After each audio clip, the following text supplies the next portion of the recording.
Parliament Radio 105.5 FM.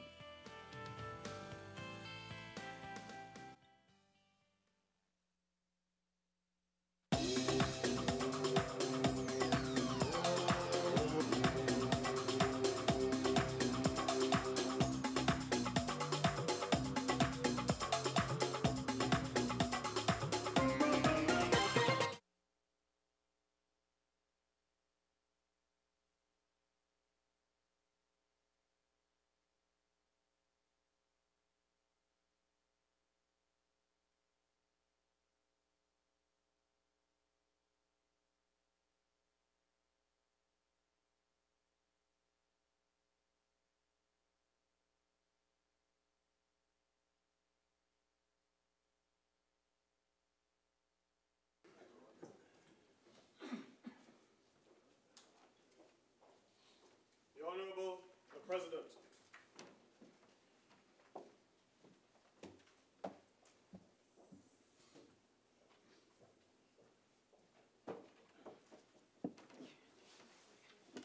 Senator Obika, you have 19 minutes remaining.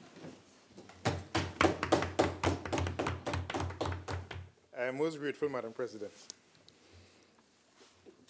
Madam President, to continue on my line, given that, especially after some discussions I had with one of the members of this Honorable Senate in the break, I think I want to press further on the line regarding anti-gang measures and children. And if you allow me to read a very short part, it shouldn't take more than 1 minute, from a document titled Juvenile Justice Reform Initiatives in the States, 1994 to 1996, by the Office of Juvenile Justice and Delinquency Prevention. Under approaches to gang control and intervention, Madam President, it says that gang problems traditionally have been local, urban problems, and the governmental responses to gang problems traditionally have been focused at the local level. Yet, while the past decade has been marked by the spread of gangs and gang-related violence, it has also seen the growing influence of federal, state, and local efforts to control gang activity and reduce gang violence. Moreover, it has seen the rise of more proactive, community-based strategies for dealing with gangs. 3 general strategies for preventing gangs have been evaluated: preventing youth from joining gangs, transforming existing gangs into neighborhood clubs, and mediating and intervening in conflicts between gangs. Of the 3 approaches, prevention programs that integrate school curriculums with after-school recreational activities seem to hold the most promise for preventing gang crime and violence. In areas where gang problems are endemic, such as Los Angeles County, prevention and intervention strategies combined with long-term, proactive investigations of entire gangs work better than reactive, short-term investigations and prosecutions of individual gang members. So in essence, the focus is three-pronged: preventing the youth from first joining, transforming existing gangs away from their activities, and mediating and intervening in conflict between gangs. And the outcome of this three-pronged approach, Madam President, results in integration of school curriculums with after-school recreational activities.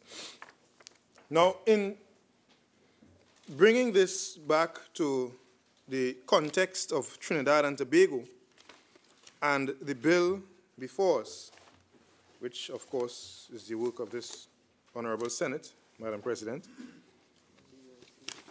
I wish to submit that many of the offenses that were cited in the first schedule, many of the offenses, and there are some particular offenses that occur as gateway offenses. I'm not an expert on criminology, and I will not profess to be one, Madam President. But more anecdotal, we're looking at the low-hanging fruits, such as arson, no, not arson, sorry, larceny of a motor vehicle and receiving stolen goods. If we ensure that we intertwine the prevention of gang activity with the school curriculum and couple that with special treatment for children in the criminal justice system, which already exists, but regarding the particular provisions of this law, Madam President, I want to submit that at least we may prevent many adolescents from joining or remaining in gang activity. With the remaining 15 minutes or so, I want to go on to another very burning issue, which is the vehicle with which the state uses to fight crime. Now, Madam President, the mandate of the police service, we all know, is very important, and they were cited many times in this bill, and the issues that were taken had to do with the powers of arrest and the ability to detain without a warrant. But, Madam President, in an affidavit, the same affidavit cited by the affidavit of the Acting Commissioner of Police, Stephen Williams, dated April 8, 2016, referred to by the Honorable Attorney General, the Police Commissioner states, the mandate of the Trinidad and Tobago Police Service is to maintain law and order, preserve peace, protect life and property, prevent and detect crime, apprehend offenders, prosecute offenses, and enforce all laws and regulations with which the police service is charged. And one asks the obvious question, how much of this mandate is realized? And the second question, which is a follow-up to that, what is required for the police to realize this mandate, to be successful in executing their mandate? I want to be very cautious, and I was guided before, so I will just be cautious with what I'm going to read now. Madam President, I take refuge in the following from Standing Order 1032 on page 62 of the Standing Orders, which addresses premature disclosure of evidence, where evidence taken from a public hearing of a committee may be published by a member. I wish to make a brief incursion into one of the findings of the Police Manpower Audit Committee report, which was alluded to by Senator Cummings, to highlight the issue of staffing of the police service. And I quote now, with your permission, regarding vacancies, the TTPS data shows that there are over 1,000 vacancies, and mostly at a lower rank, that is the foot soldiers. This is an urgent problem that must be treated with great seriousness. In fact, when we look at how the vacancies are spread across the various police divisions, as well as branches and units, it exists across all except one or two. Worryingly, vacancies exist in key units and branches like Homicide, Anti-Corruption Bureau, Special Branch, Child Protection, Rapid Response, Guard and Emergency, while there are surpluses in other units and branches. End of quote. Madam President, this begs the question, what are we doing here? This legislation must be viewed as the enabling framework for law enforcement. One can easily agree that.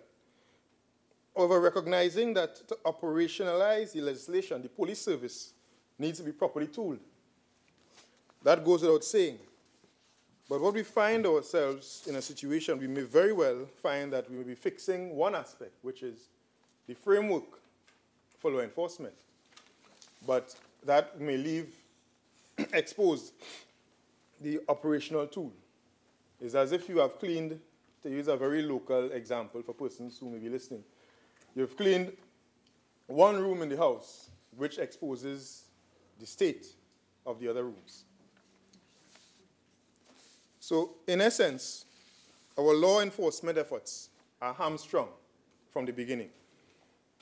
Madam President, I will not venture any more into the report, but I will conclude my appreciation of it by saying that there can be no real fight against crime without a proper functioning police service in this nation. So, Madam President, at this point, I want to turn to one of the areas. There are many areas in Trinidad and Tobago that this bill seeks to bring immediate reprieve and relief to, one of which are the citizens that reside in East Port of Spain. And in an article in the Trinidad Guardian newspaper of Thursday, February 22nd, 2018, by no other than Rondo Dowlat, I want to quote some aspects of the article regarding feedback that the citizens of the area have given. The article starts by saying, Madam President, East Port of Spain residents yesterday dared Port of Spain North MP to walk the streets and show them the joint police and defense force patrol camps spoke of in the Senate. Now, Madam President, it is no secret that the United National Congress and the People's Partnership Government prior did not get the support of the PNM opposition for the constitutional reform bill to categorize murder, the soldier bill to give soldiers powers of arrest as they work alongside police officers. Despite today, there's joint police and army patrols. So that is there. So the article continues, Madam President, to say that the MP has not come to see what is happening in the community. And now the police is, well, they reference, or I will stop quoting from this point because the language in the article I can't quote in the Senate. But in essence, the persons were stating that there is a disconnect, Madam President, between what is said that is to be done and what actually happens on the ground in the hotspots in Trinidad and Tobago. The people of East Port of Spain, who I'm very familiar with, having sold the Liberation newspaper on the streets of Lavantil many years ago when I was an adolescent myself, the people of East Port of Spain really and truly are faced with a very strange situation, Madam President. They are seeing all the wealth of Trinidad and Tobago below them as they are on the hills. But they are faced with a very stark situation that runs at odds with that wealth.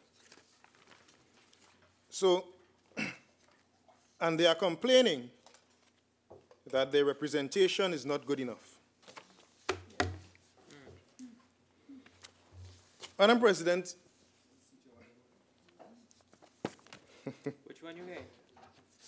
Madam President, Senator Cummings seems to be interested in East Port of Spain political seat. I'm not sure the PRO of the PNM will be happy with that expression.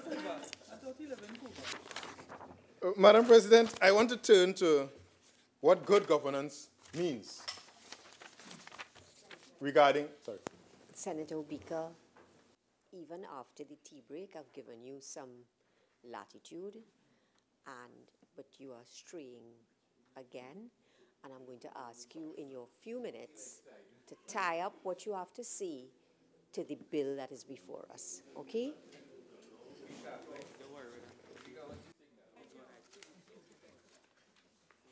Okay, Madam President, I take your guidance, and I'm always happy when I get your protection and your guidance. In closing my contribution, I want to, not as yet. I want to outline some research that was done that may be of some benefit to this Honorable Senate regarding gang activity in Trinidad and Tobago, because we still have the committee stage of the bill, and some of this research may redound to our benefit. Now, the report that I'm reading from is titled Threat, Convergence, and Current Transnational Crime Trends, a Caribbean Perspective, focusing on combating the regional rise in gang violence by Paula Llewellyn, QC, Director of Public Prosecutions. Thank you very much. Jamaica. Definition of gangs. United Nations definition of gang. Any group of persons coming together for some criminal purpose. I want to go straight to the recommendations because 5 minutes. Now, what they looked at in terms of the recommendations was how to combat, Madam President, the rise in regional gang violence and transnational crimes. And they stated, and I quote with your permission, that is how to combat regional gang violence and transnational crimes. The attack strategy and plans and disrupt alliances, that is alliances between gangs. Deny gangs freedom of action and freedom of movement. Deny them access to guns and bullets, cut coercive capacity. Deny them access to financial resources and the proceeds of crime. We have been dealing with that, as you are well aware, Madam President, apart from this bill. Deny them access to civil and political support through the relentless fight against corruption in public and private sector. Deny them support and legitimacy in community by publicly embarrassing them to a point where they are scorned by citizens. I'm not sure where we are with that. International cooperation between law enforcement and prosecutorial agencies. Vigorously disrupt enterprise crimes such as drug dealing, extortions, auto thefts, alien smuggling. They prescribed a particular law, but I won't mention that because we're already in the process of enacting this particular law. I want to speak to other laws. Communities must be mobilized to show their intolerance to guns and gangs. This can be done through, Madam President, public education. Very important. We know this is being done with many different aspects, the 800 tips, etc. And number two, enlisting the support and cooperation of community members in identifying gang members. We have that present in Trinidad and Tobago. Confronting fear, which is the gang leader's greatest weapon, exemplified by the I don't want to be an informer culture. Madam President, at this point, I want to state that the role of the Police Complaints Authority and whatever internal investigative mechanism there is in the police service should be shined on. Light should be shined on that. Because that really is where the citizen will get some solace. In that when they do make their appeal to the police, that action will follow. And when you have to be careful when your emotions are at stake. But there's a gentleman who's close to my family who passed away as a result of the murder in Bethany. And when you look at the fact that someone reported possible crime and no action was taken to prevent it based on this information, it brings to bear the importance of checks and balances on the police service in the performance of their duty so that best practices, Madam President, be the order of the day, so that no more should we hear that a woman made a report which was ignored for whatever reason, whether it be lack of vehicles at that particular station, or lack of officers, or lack of appreciation for the seriousness of the complaint. I want to submit, Madam President, that the role of the internal investigative mechanism in the police service and the Police Complaints Authority should be, a light should be shined upon their role to ensure that that does not happen again. That will give citizens solace that when they do come forward, action will be taken against the perpetrators of crime and the would-be perpetrators of crime in this country.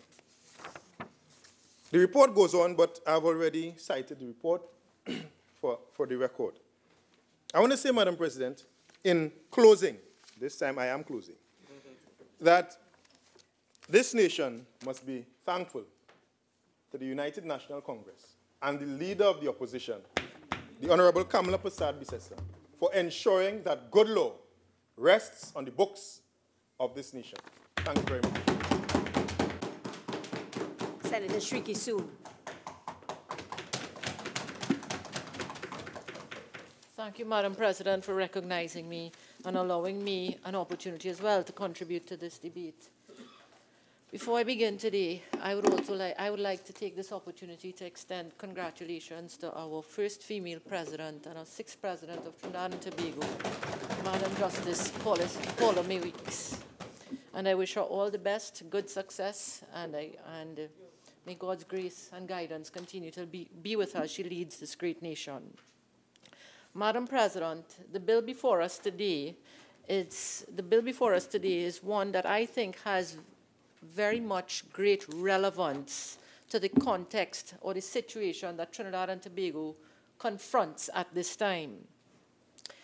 The bill is entitled "An Act to Make Provision for the Maintenance of Public Safety and Order through Discouraging Membership of Criminal Gangs and the Suppression of Criminal Gang Activity and for Other Related Matters." At the core of the title of the bill, it speaks of gang membership and activity performed by, or criminal activity performed by gangs. Senator Obika quoted from a presentation, and I too would like to cite some statistics used there, and it's from the Transatlantic Symposium on Dismantling Transnational Illicit Networks presented by Paula V. Llewellyn in 2011, where she cites Trinidad and Tobago as having 80 gangs, approximately 80 gangs with 1,200 people, or 1,200 members, and that was in 2011. In 2012, and in an article of December 7th, 2017 by Gail Alexander in the Trinidad Guardian, the Honorable Attorney General, in providing some statistics to Trinidad and Tobago, also said that in the year 2012, there were 95 gangs. So we're seeing an increase in number of persons, 1,269 or 1,269. By 2014, number of gangs, 92, just about the same, but 1,500 members, an increase of 19%. By 2016, 172 gangs and 2,358 members, a 57% increase.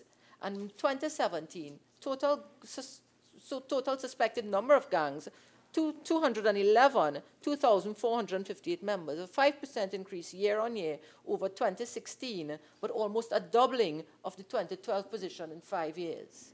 I'm saying this to say that gang activity, membership, and number of gangs is real, or they're both real in Trinidad and Tobago, and to leave it unaddressed and to not adequately address it or find a solution in confronting it leaves Trinidad and Tobago exposed to a vulnerability that will just continue to harm us.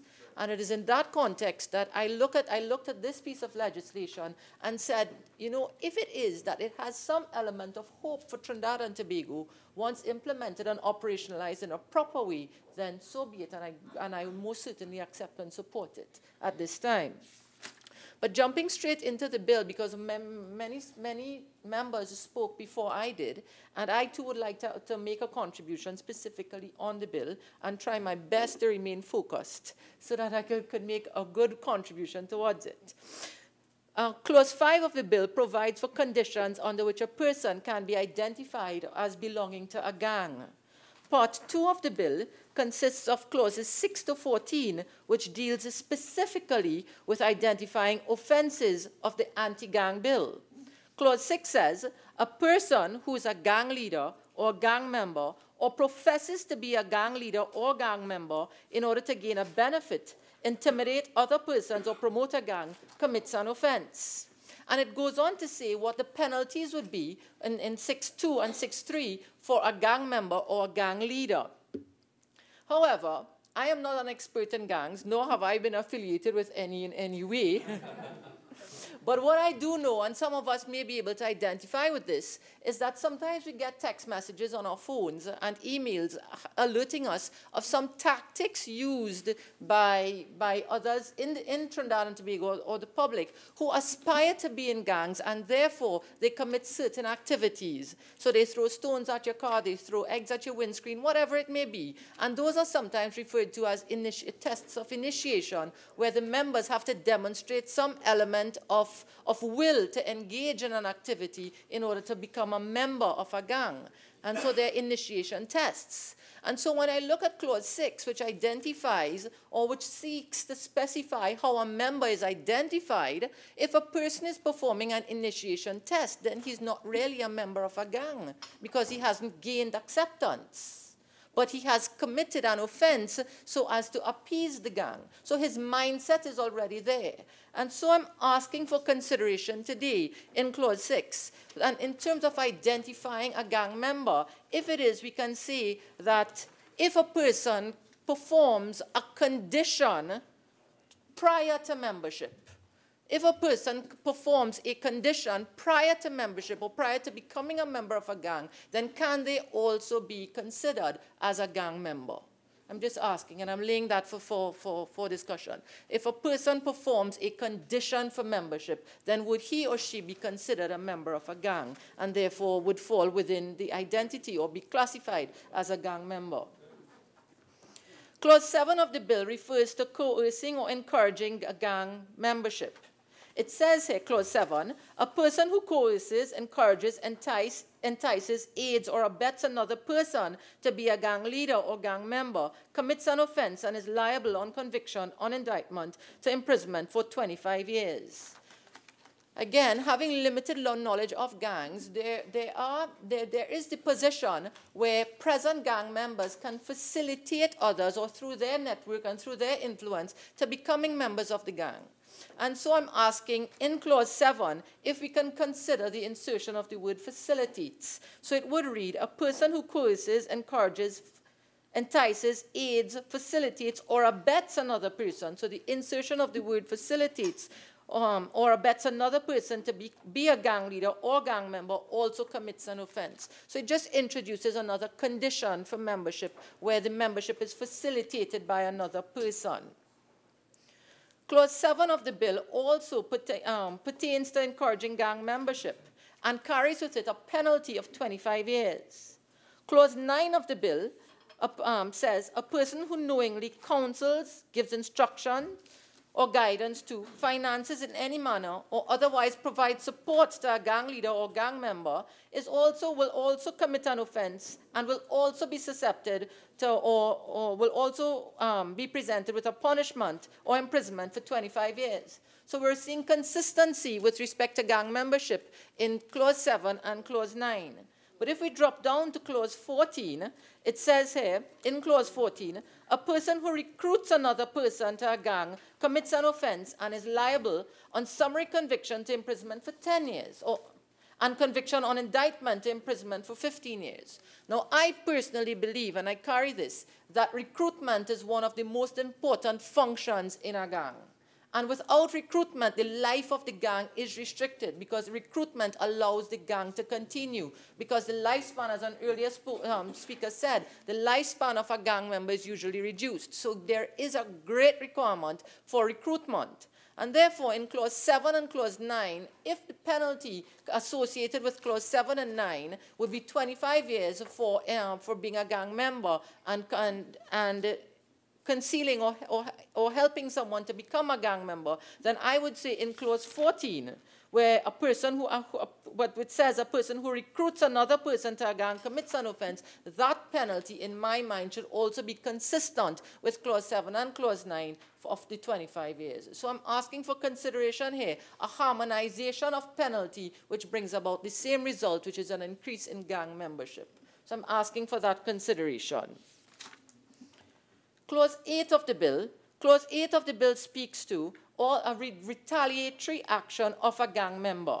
It says here in Clause 8, a person shall not take retaliatory action against another person or any of that other person's relatives, friends, associates, or property on the account of that other person, and it identifies 7 reasons why retaliatory functions should not, or retaliatory actions should not, or the type of retaliatory actions that should not be engaged in.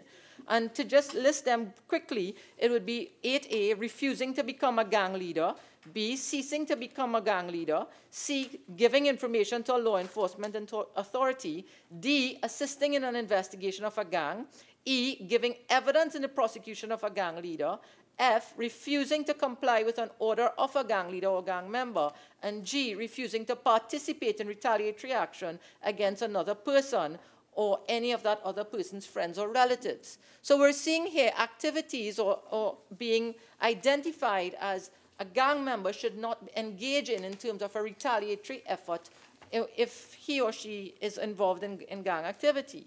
So given we have identified 7, I'm asking for consideration of an eighth reason or another action against which retaliatory action of a gang member is prohibited, and that would be a refusal or withdrawal of funding or resources for the gang. So retaliatory action, according to Clause 8, have identified 7, and I am asking for the insertion of an 8th, which says retaliatory action should not be permitted if there is a withdrawal of funding or resources for that gang. So that person becomes protected if he or she was involved in it earlier on. Clause 11 of the bill, a person who has in his possession or under his care, control a bulletproof vest, firearm, ammunition, or prohibited weapon, and the Honorable Attorney General identified this clause in laying of the bill, and it says here whether lawfully obtained or not, for which he uses in gang activity, also commits an offense. I just recall our past debate, or most recent debate, where we amended the Customs Act 7801 to include firearm accessories. And so I'm asking here whether or not, if firearm accessories, given that we've included it in 7801, and we're seeing that firearm accessories, according to 7801, can now be imported by a person who has a firearm user's license without the permission of a commissioner of police, then can firearm accessories now be considered at this juncture? And I table it for discussion at this time for Clause 11 to strengthen Clause 11. Clause 12 of the bill, a person who harbors a gang leader or gang member commits an offense and is liable on summary conviction to imprisonment for 5 years. So that's Clause 12, a person who harbors, and the conviction is imprisonment for 5 years. A person who conceals, which is Clause 13, a gang leader or gang member, is upon conviction is liable on some summary conviction for 10 years. In my mind, harboring and concealing, there's a very close relationship between harboring and concealing. And therefore, in my mind, given the close relationship of harboring and concealing, I think that the penalties should also be synchronized or harmonized. And again, I would like to recommend the harsher penalty in both, which would be for 10 years in this case, so that we'll have a synchronization of the punishment or harmonization of Clause 12 and 13 with respect to the imprisonment, given that the offense is somewhat related. Senator the Honorable Jennifer Baptiste-Primus, in her presentation, cited a number of research articles that she quoted extensively from. And I, too, had the privilege of also going through those same articles.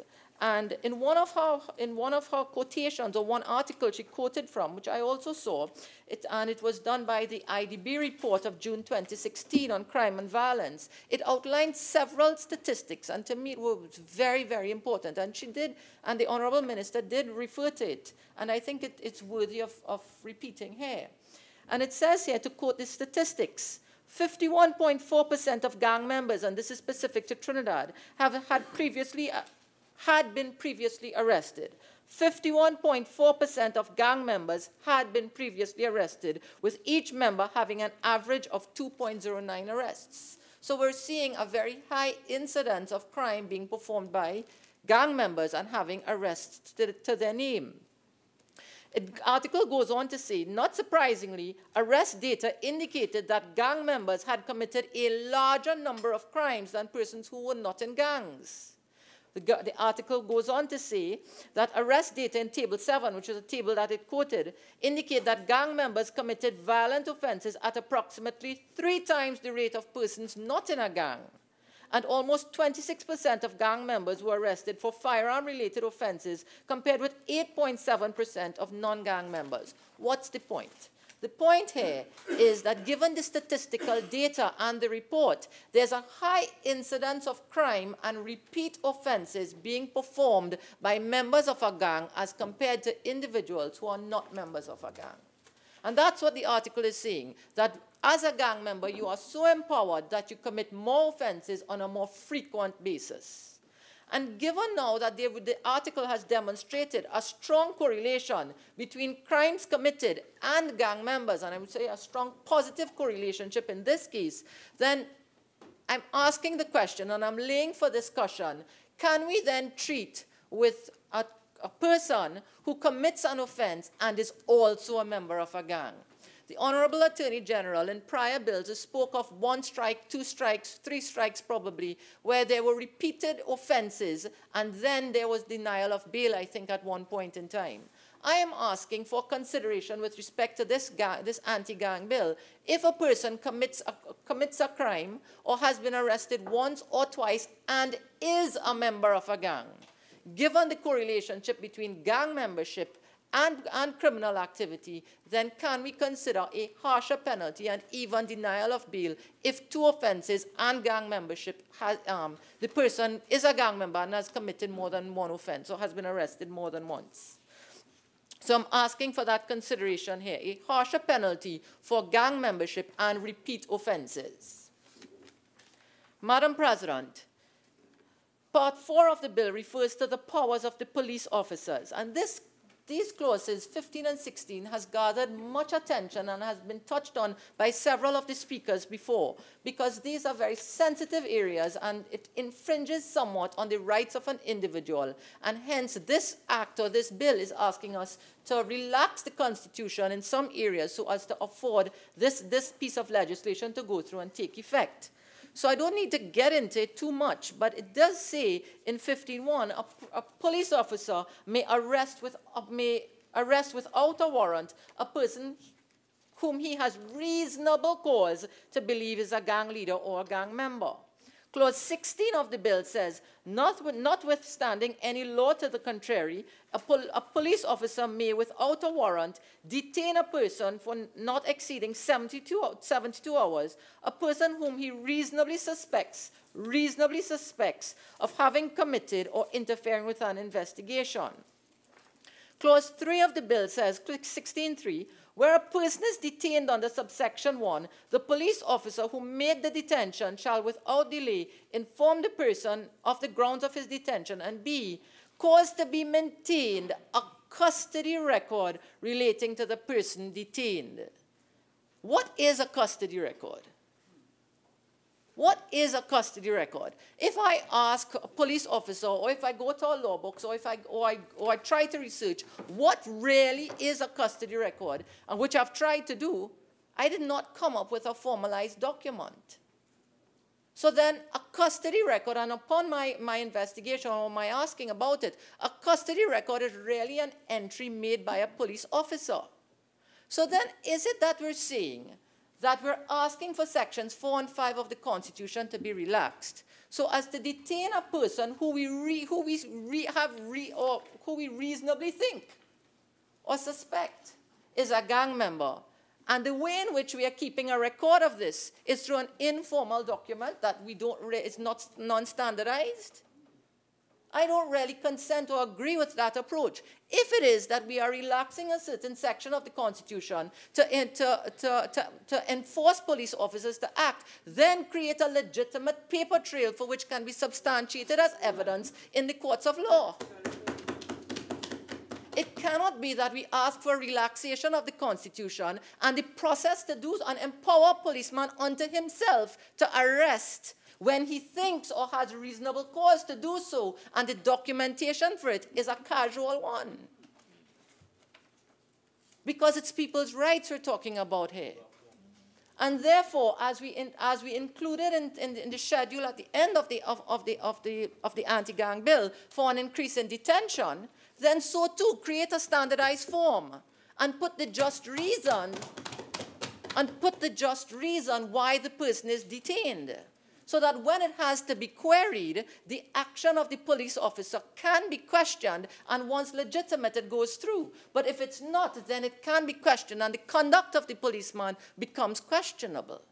And so the citizen is provided with some element of protection that at some, and not at some whim and fancy that he or she is arrested and no corresponding documentation is kept or preserved so as to regulate or preserve the right of the individual. So I'm asking for consideration with respect to that custody record when a person is being detained for having been known or because the police officer thinks he or she has been associated with gang activity. Further, Madam President, with respect to the same clause and the detention record for increase the number of hours where the person can be detained. If we go to that appendix here in Schedule 1, Form 1 of the second schedule, it provides us with a form, application for detention order, which allows the police to apply to a judge so that the person can be detained beyond 72 hours. But the question is, if we look at this form, to whom is the police officer applying? To whom is the form addressed? Who authorizes the form? And who determines whether or not the grounds are substantiated or not? In my mind, all of that is missing in the form. So if you actually look at the form, then there's no way that we know to whom the form will be submitted or whose approval that we're seeking. All of that is absent in the form. And more so, if you are keeping someone beyond the time, the 72 hours, and this is the form, then a clause should also be inserted in the bill where a copy of the approval is given to the person detained. So that in terms of preparing a defense, that person is fully aware of what he's being held for, the grounds for it, and the authorization upon which the policeman is acting. And if he thinks the need arises for him to challenge it, then he has a basis for doing so. So I'm asking for consideration for amendments on this, to this form as well. Madam President, sometimes when I make contributions in the House, I am told that I cannot read pieces of legislation alongside each other, and sometimes I recognize that we can. So when we can and when we can't, I do not know. So, because I remember in my contribution on the Road and Traffic Act when we were increasing speed limits, and I sought to read it alongside the Highways Act, I was told that I can't read the Highways Act and the Road and Traffic Act together or alongside each other. Why am I saying this? I'm saying this to say that this anti-gang bill provides us with a very unique opportunity to introduce and to collect DNA samples of gang members. The DNA Act allows us to take non-intimate samples, and I think it's in clause 12 or 13 of the DNA Act, from a person who's detained or arrested. But again, I'm unsure if that act could be read alongside this anti-gang bill. So I'm asking, if it is that it can't, I'm recommending that can we insert that a non-intimate sample of a person arrested or detained under gang activity or being a member of a gang also be collected? And this would be able to allow us to store this data in the DNA database and certainly have a direct impact on detection. And so I'm asking for consideration of that clause with respect to the DNA. Madam President, with respect to the sunset clause was very contentious. And I thought that even on the last occasion, in the other place, it served as the basis for which non-acceptance or the requisite majority that was required was not achieved. But I have two issues with the sunset clause, and I would like to take this opportunity to ventilate it. Forgive me here for being a little bit anticipatory, but I'm trying to think in the normal life of the Parliament. We are at the end of March 2018, and we are in the third session of the 11th Parliament. If this Parliament continues as is, we should be coming to the end of the 11th Parliament around September 2020. And if we check that from now, it's almost exactly 30 months. So that if the sunset clause expires in 30 months, it's a very great possibility that the bill lapses or the bill will come to an end, or the life of the bill, exactly when the Parliament is not, the 11th Parliament has also come to an end. More so, under normal and given situations, which we currently exist now, September or the end of September, the budget is presented. And October is the month for which we're going to debate the budget. Then if this bill comes to an end in September, then how is the life of the bill possible if an extension is required, if parliamentary time may be consumed with budget, or that the Parliament comes to an end around that time? And so I'm thinking the 30 months ascribed as a sunset clause here really needs to be looked at in terms of whether or not whether or not the law is possible, or whether or not the law can be kept before the end or addressed before the end of the Parliament, or gives the new regime or the same political party in governance at that time sufficient time to extend the life of the bill. And so 30 months in terms of a timeline has implications. It can't just be that one said 2, one said 3, we agree on 24 and 36, and we agree on 30. For the life of the Parliament and the timeline, it is creating complications. And I'm asking that, can we really address this in a mature fashion? Also, with respect to the sunset clause, if you look at this bill, and in my mind, and I'm not a legal person, so I stand to be corrected here, if you look at clauses 1 to 14, which really identifies gang membership and the offenses for being in a gang, I don't really think that that affects someone's rights. Being a gang or being a gang member, is, if it's an offense here, doesn't require or doesn't affect someone's rights, or doesn't require relaxation of sections 4 and 5 of the Constitution. Clauses 15, 16, and 17, which deals with the power of police officers, detention and forfeiture of property, that I think may have some implications with respect to clauses 4 and 5. And therefore I'm asking here, is it necessary for a sunset clause to be used where the entire bill and the laws in the entire bill is completely lost upon expiration of the sunset clause? Or is it possible that clauses 1 to 14 could be maintained so that gang membership and gang offenses continue to be a part of the laws of Trinidad and Tobago, and just the areas that affect someone's rights expire upon the sunset clause? Can we consider that? And I don't know if it's possible, but I'm asking for consideration of that. That 1 to 14 continues to form part of the laws of Trinidad and Tobago, and the areas that affect the rights of the citizens, that can expire upon the sunset clause, if possible.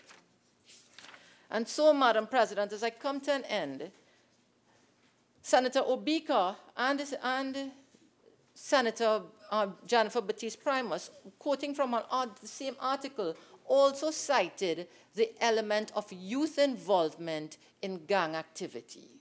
And to quote from her exact article as well, it says here that the Honorable Senator used earlier, she says, under a study done by Kate, I can't pronounce the next surname, Choate or something, and Fox in 2010, having examined a sample of 2,292 youth attending schools in urban areas in Trinidad and Tobago, their analysis indicates that 12.5% of school-aged youth self-report that they have been in gangs. So that there's a high incidence of gang activity among the youth in Trinidad and Tobago. If we look at the law that is before us, and we look at the definition of a child, in this case, with respect to the law, it's very specific by saying, means a person under the age of 18 years.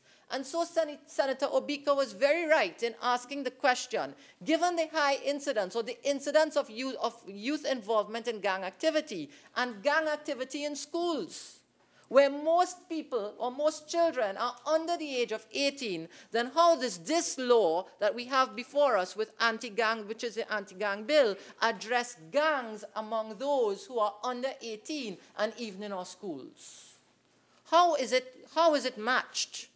And if it is that the law does not address it, then can we address it? Because we need to get at the root cause and the root membership of gangs. And if it's originating in our schools and among our youth, then the law that's being drafted should also incorporate that sect or that section of our population.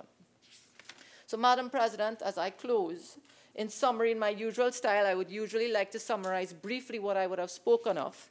And I've said, the first point that I've raised is I've demonstrated through data and evidence that gang membership and gang activity and criminal activity in Trinidad and Tobago is prevalent, and therefore that by itself is just basis for this bill.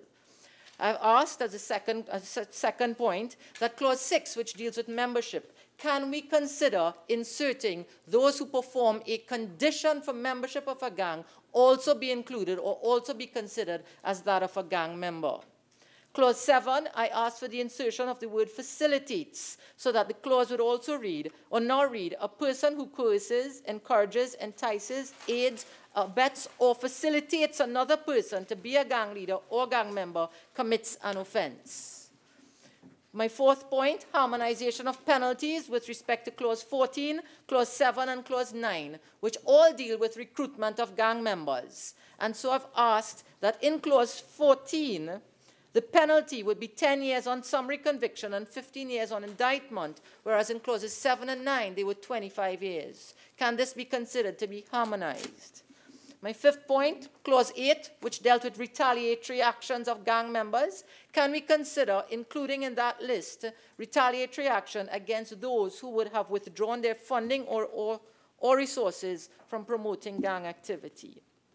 My sixth point on firearm accessories, that the inclusion of firearm accessories also be included in Clause 11 of the bill.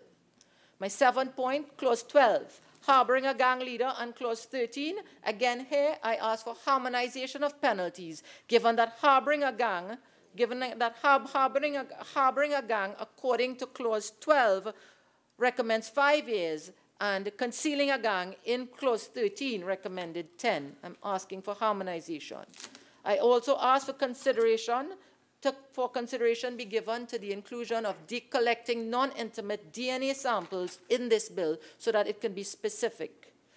And I asked, with respect to the sunset clause, for us to reconsider the 30 months given the timeline of the Parliament and parliamentary activity at that time associated with budget, with presentation of the budget and debate, as well as, at that time, the life of the Parliament. My final point was, how did this bill address the youth of this nation who may be involved in criminal activity and they are under the age of 18? Can we address this as well?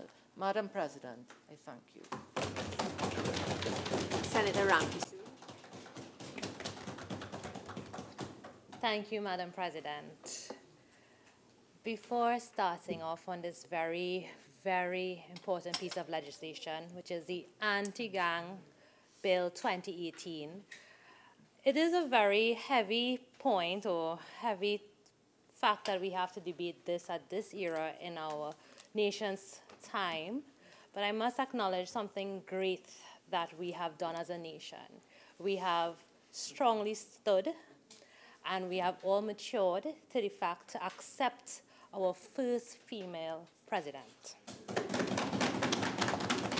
And that is something I, as a female, as a young lady, as a woman, is very proud to say that we, the Republic of Trinidad and Tobago, can acknowledge and heed the reigning of a female president. So with that, Madam President, since I'm already on that topic, I would like to say to the outgoing President Kimona that I am extremely proud of his wisdom, his compassion and his humility for the people of Trinidad and Tobago, as well as giving young people a voice amongst the highest office holders. So to that, I thank you.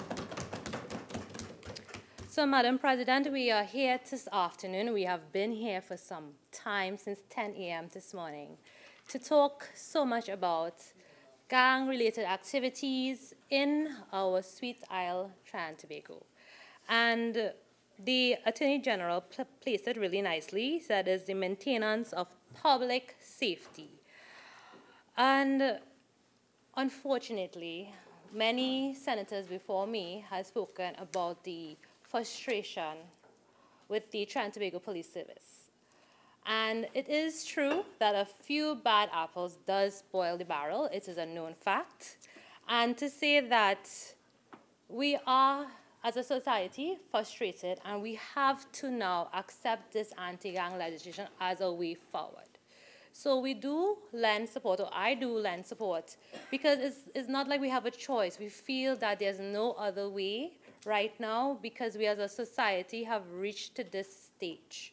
And as always, I don't like to just say things out of opinions or feelings, but we always have to look at our nation's history. And it dates far back as probably 1998, but I found an article from 2011. It is the International Conference on Gangs, Violence, and Governance. It was held by the University of the West Indies, the Department of Behavioral Sciences, and they hosted it between the period November the 3rd and the 4th, 2011. And they actually had a welcome page, which they posted on the university website. And it was quite interesting, and if you may allow me to quote Madam President, this statement I couldn't get over. Gangs have, this is talking about us in Trinidad and Tobago, gangs have also emerged in the political arena, and more recently have established themselves as major players in state policies related to the creation of job opportunities for the less advantaged, as well as in the distribution of state lands. It went on to say that criminal gangs retard the normal process of how good governance runs.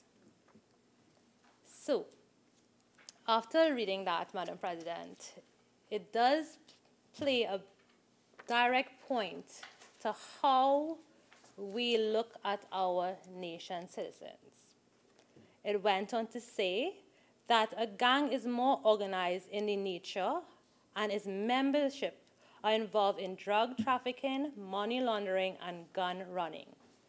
Now, this is what Senator Mahabir alluded to earlier with the organization of gangs, and I pray that no one was really listening because it is a business, and how they could form little groups now instead of being in isolation. But he was very correct in terms of drug trafficking, money laundering, and guns.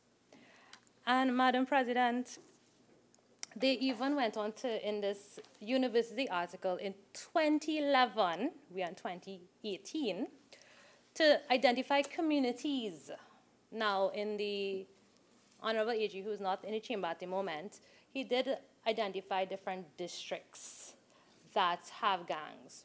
But this went on to look at communities. And it talked about local gang laws being looked at members in the community that they could look up to.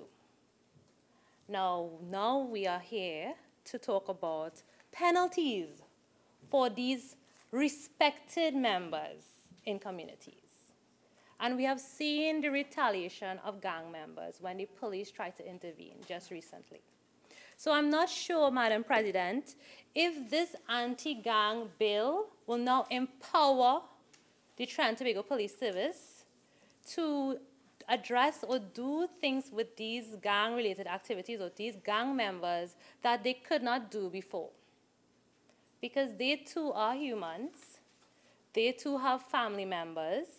They also have a level of fear to know that these young men or young women have nothing to fear. They go out there with a level of untouchable, and now they are causing a fear around the community, and it's also for persons who are part of law enforcement. So it is something that is very alarming, and it is something that we, as a parliament, is now trying to address. And everyone is right, Madam President, it cannot only be done in legislation or with this bill. You have to have the will, you have to have the systems in place that are working, and you really need to have it functioning to a level that we can all be confident in. Now, Senator Shrikissoon just mentioned Clause 16, which is with relation to the custody records, and the Law Association did mention it as well. And when I read it, they had it as a minor matter on their proposal. And it is a minor matter, but there's many minor matters that needs to be fixed as a society or as an institutions or functioning institutions to get us out of where we are. And that is one of the points with relation to these records. If it is that it's forms, then these really things we should be thinking about futuristics and should be soft copy and not hard copy. Because they said from their practice, the Law Association professionals' experience is that the police officers are not given diaries, so they cannot even record these custody records. So it is in the bill, it is in the clause, but maybe it will not be operational because they don't have basic needs as a policeman diary, station diary, as they had referenced it. So that's a simple case, right, Madam President, that we could easily correct. So what is it that we are not doing, or why is it that we have to come here to do a lengthy debate on anti-gang bill or anti-gang legislation to now prevent or correct our ways as a society and prevent future gang-related activities? Senator, the Honorable Jennifer Baptiste-Primus was very, very correct. There are 3 steps: prevention, intervention, and suppression. So this bill will be suppression. Intervention will be what the administration is trying to do through the police youth clubs and different programs that they have done. Prevention is really tying it back to these communities and these family life. 1 Corinthians 5:33 says, "Do not be deceived. Bad company corrupts good morals." And we as a society need to always remember that. We have different people in different leadership roles or different communities, and if they do not have the moral standing of law-abiding citizens, Madam President, how would you expect different outputs? The scripture even went on to say that awake to righteousness and do not sin, for some do not have the knowledge of God. And I remember this time, this prison officer had said, the prisoners need God, and it was looked at as a foolish statement. But Madam President, if they do not fear God, how can they fear man? How can they fear a member of parliament coming to the Senate today to pass a piece of legislation that will entitle them to go to jail 25 years if they are a part of a gang? How would they fear that? They don't have any care or understanding because they don't have any alignment or repercussions for the actions that they have been doing for years. So we have to understand as a society what we are really asking or what we are trying to do. Now, I have said a lot, and we tend to not, I did not hear any of the senators talk about Tobago, and there was an article from The Guardian, U.S. State Department, 100 criminal gangs in Trinidad and Tobago, and the date of this was March 17, 2017, and it was written by Ms. Gail Alexander. And this one line I want to quote from it is this: crimes in Tobago affecting tourists were noted as murder, home invasion, petty theft, swindling, fraud, and theft from hotel rooms. So they didn't talk about gang related activities, but they did talk about criminal activities. And again, we learned today, if we all come together, we can become a gang and perform gang-related activities. So Tobago has not yet been affected, or maybe it is, but it's not in the news, it's not highlighted as an event. And this is one of the areas in Tobago we can look as preventing gang-related activities. So we could start there in terms of the prevention, intervention, and definitely we will go easily with the suppression. So, Madam President, in relation to what I spoke about with the gangs, and there was an article also published on the December 7th, so the one before was March, December 7th, 2017 from The Guardian, 60% increase in gang members. And I know the Honorable H.E. did highlight some statistics today with us. And we did learn that in 2014, we had 92 gangs with 1,500 members. This is a lot of people, Madam President. We are a small island of 1.4 million people. Everyone knows somebody or someone. And then also in 2016, it said it grew to 172 gangs with 2,358 members. 2017, there's 211 gangs and 2,458 members. So that means it is coming to certain groups or societies that it is better or it is a viable option to join a gang. And this article went on to say that gang-related murders totaled 998 between 2010 and 2017, and a number of gang-related guns seized in Trinidad and Tobago stands at 4,674. So if we just did like a sort of comparison, we have in 2017, 2,458. And the amount of guns we seized, 4,670. So we have a 2-to-1. So every gang member has about 2 guns, if you want to make it like that.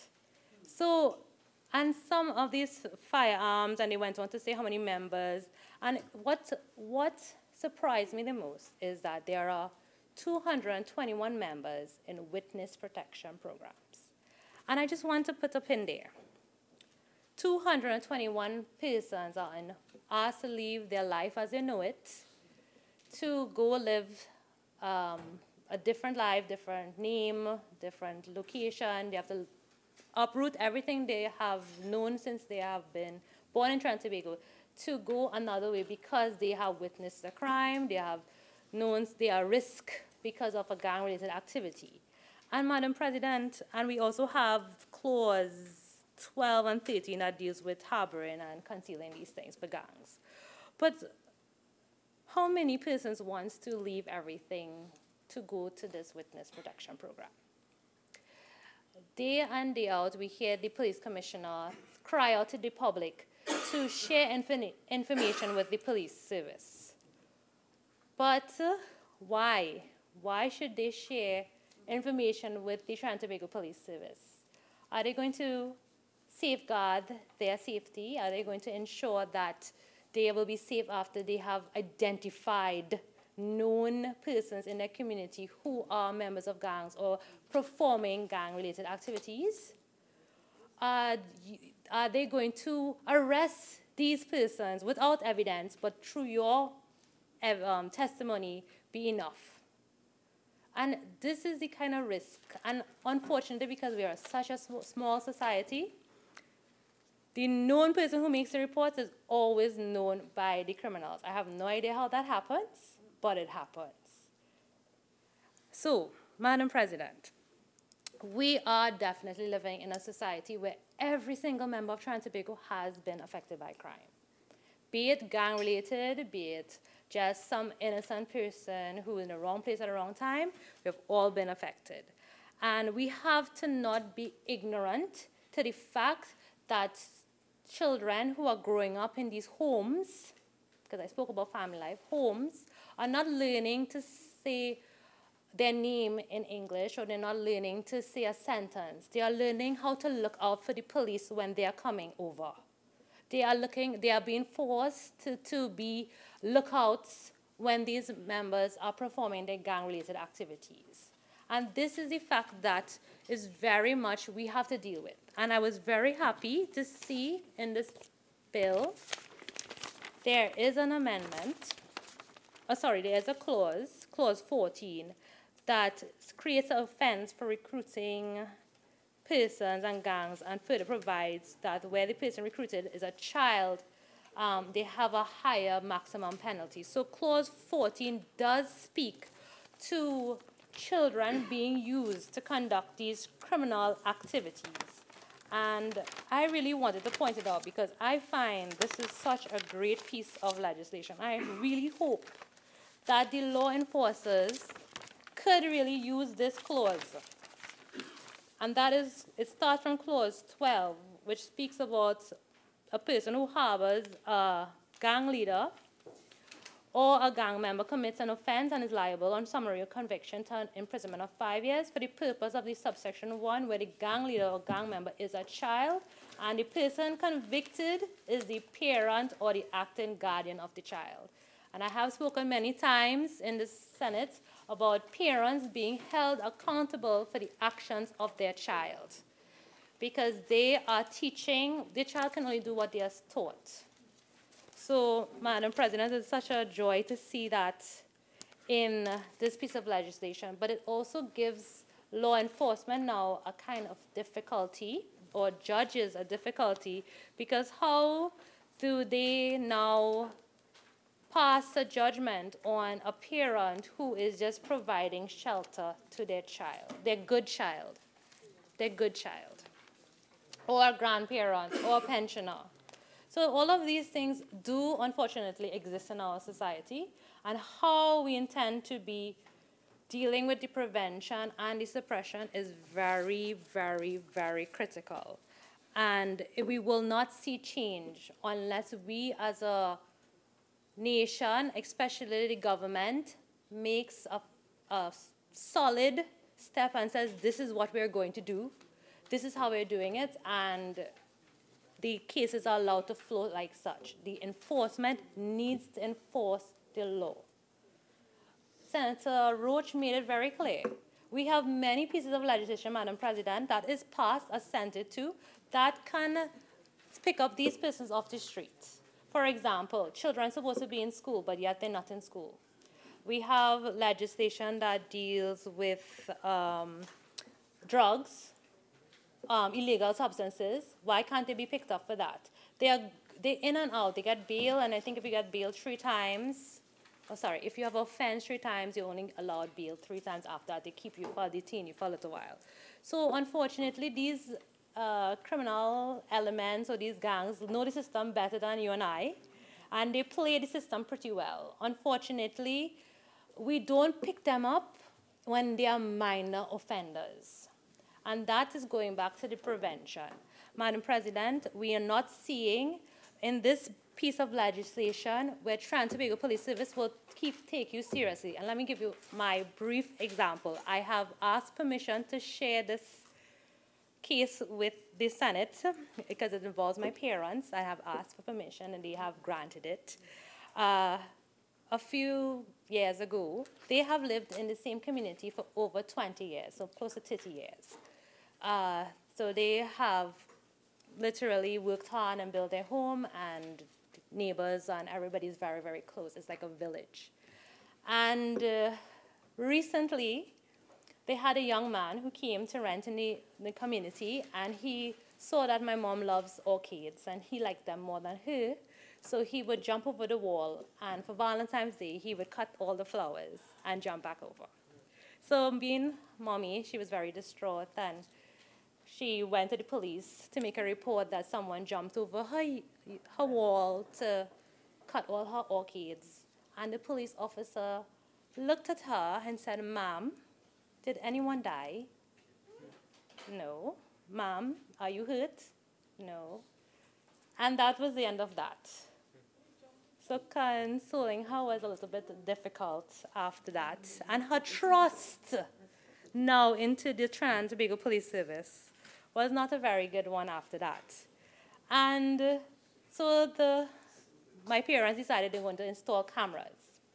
So they installed cameras. So after living 20 plus years, now they're going to have to install cameras to catch this thief. So I think after Valentine's Day, Mother's Day, or some other occasion, and the young man came back. So we caught him on footage of him committing the act of quietly walking and cutting the flowers. She went, well, this time she didn't go. It's like the daddy went, and he told them about the incident. They showed pictures. They said, well, they cannot accept that evidence. And that was the end of that. And Madam President, it is unfortunate that these cases, minor offenses, are treated like this. Because he was in the yard, but after the cameras, he came back again, and this time he came upstairs. Now, thank God nobody came out at the time when he was there, or they may have been hurt, seriously damaged. Or we don't know what a thief comes, he comes to kill, steal, and destroy, that's known. So I don't know what could have happened, but thank God nothing as bad has come out of the incident. But now, fortunately for us, we had to take the law into trying to secure your premises even more, so we got pit bulls. So thank God the thief has never came back since that day.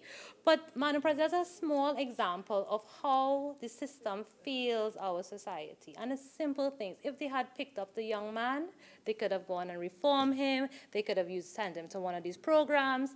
He would not be faced to say, oh my goodness, this is an easy way to get money. I have a business now, let me enter into a gang. Because look, and they have now a resume. So, you know, I've broke into a home a couple of times, and now he has a street name. So we have created it very, very easy for these young or youths to get quick money, as we likely see. And it's unfortunate. So let me move on to a clause in the bill that I heard earlier, that is clause 10. And that is preventing a person from leaving a gang. And that, Madam President, is a very, very ambitious clause.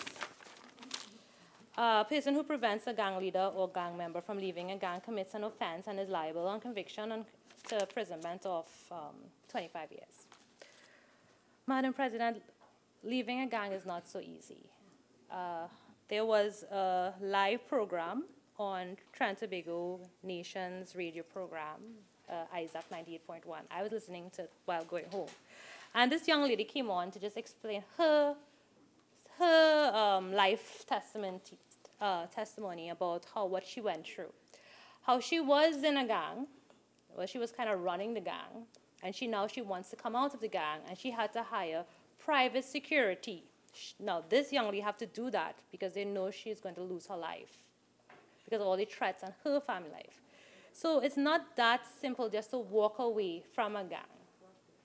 And just having imprisonment of 25 years might be a better thing than just walking away because of all these exposures that they may have to face. And you know what was quite interesting, Madam President? She went to list all the names of the gang members and where they were operating. And I said, how come nobody is listening to this program and nobody's hearing what I am hearing, and why is nothing being done? How could they not hear that this young lady is from X location, involved in X gang, and is being threatened? And how come it's only I was listening to that radio program, apparently? Because she was so brave to go on Our Nation's airways and say this. It was public knowledge. So we also know in Trinidad and Tobago that gangs have a very nice way of sending a message. In Hermitage, we had a head on a table. I think in Port of Spain as well, but I could speak about the one that was on my street, which is in Hermitage, where they wanted to send a message to another gang. And they beheaded one of the gang members and rested on the table and left it there for everyone to see. Well, everyone took pictures. I would never want a picture of a headless body on my phone or anything. But the thing is, it's something, and you know what? The society or the community was there. They just looked at it and said, okay, it's a gang-related crime, and that was the end of it. We didn't hear if anybody was held, if anything was being investigated. It was just a public display at Fidic Village to all come out and meet. But after that, that was it.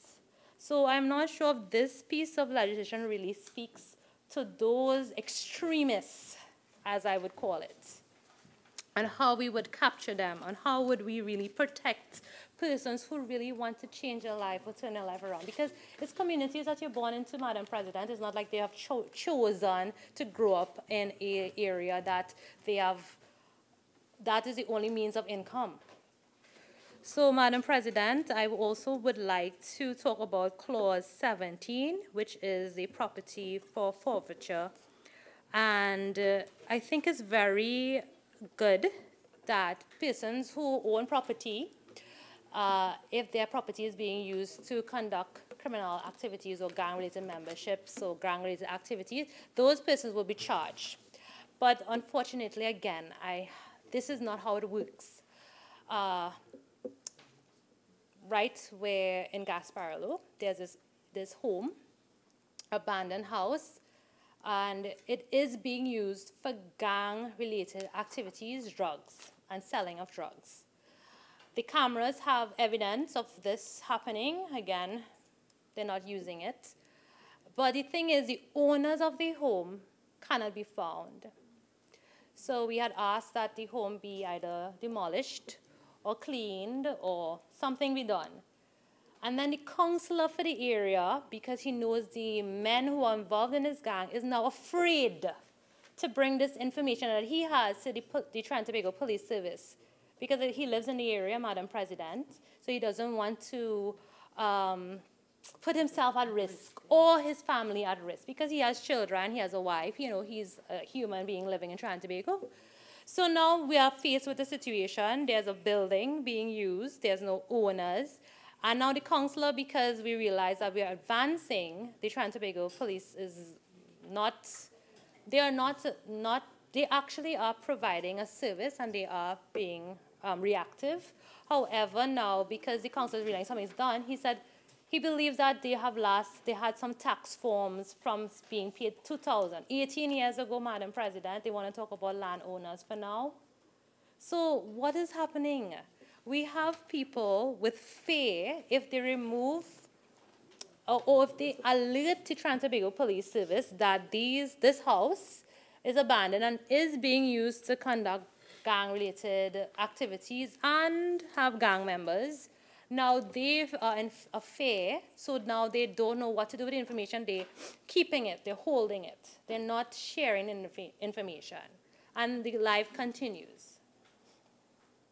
Because I really believe that these gang members should all enter sprints because they never could be caught when they are being chased. So they really should think of another area of expertise. But Madam President, it's a serious thing with landowners. These guys, they vacate their properties, or they might migrate, or they might have these cases where multiple members of a family might own a building, and this clause here is very difficult to enforce, unfortunately. But it's a good thing to have. If it could be enforced, it would be a different story. So I do hold the opinion, Madam President, that passing this legislation is something that we have feel like we have no other choice as a society. When I was reading this legislation, I was offshore, so it had a lot of people on the boat, and I asked them, what do you think about anti-gang legislation? They said, we need it. That's the initial response, we just need it. Because gangs are everywhere. It's no longer just Port of Spain or East-West Corridor, it's everywhere. And yes, young men and women, as much as we want to point fingers at them, Madam President, they need mentors, they need food, they need clothing, they need a place to stay, and this, unfortunately, is the way that they see as the best way forward. We see the membership is growing, and that's a reason. If they're not being caught, definitely this is how they're going to go. Minor offenses definitely needs to be looked at, and we need to really stop being a society of fear. I do have 2 recommendations that I want to share with you, Madam President. I did lay an amendment for this bill, and that is in relation to tipping off for members of the public or for members who are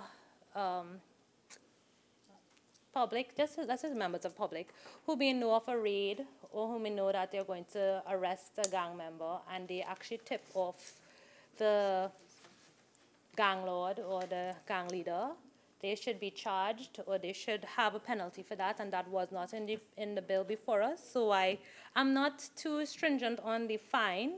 I have recommended they could be liable on summary conviction of a fine to $2 million and an imprisonment of 10 years. After reading the proceeds of crime, that $2 million sounds very little bit, but considering the crime that is before us, because it's not money laundering, it's they're tipping off due to criminal activities, but it's a life, there's no worth on a life. So that's why I have placed this on the amendment, so that's my first recommendation. My second recommendation, Madam President, is to tie in with, after reading this legislation, what stood out the most to me was the number of years for each offense.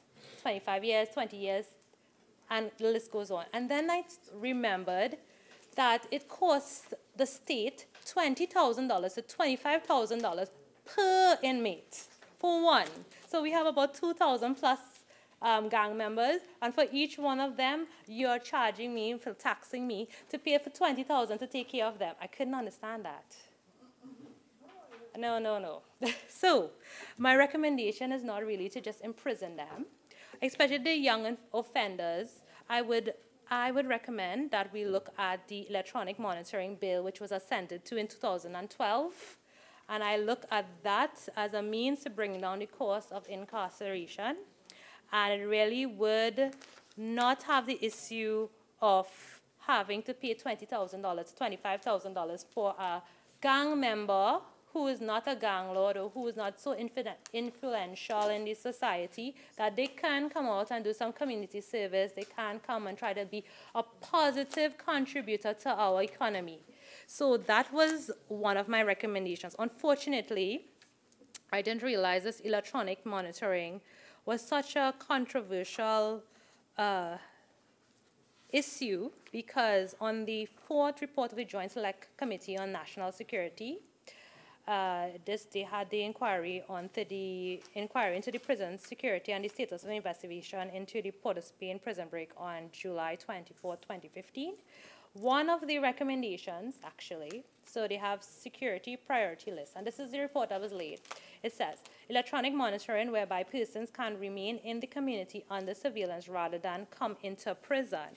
And it says that, so they embrace the electronic monitoring system. However, they went on to say that the Electronic Monitoring Implementation Committee meets at least once per month to ensure that all necessary mechanisms are put in place for this initiative. This is 2018, but they're looking at initiatives for 2012, I guess.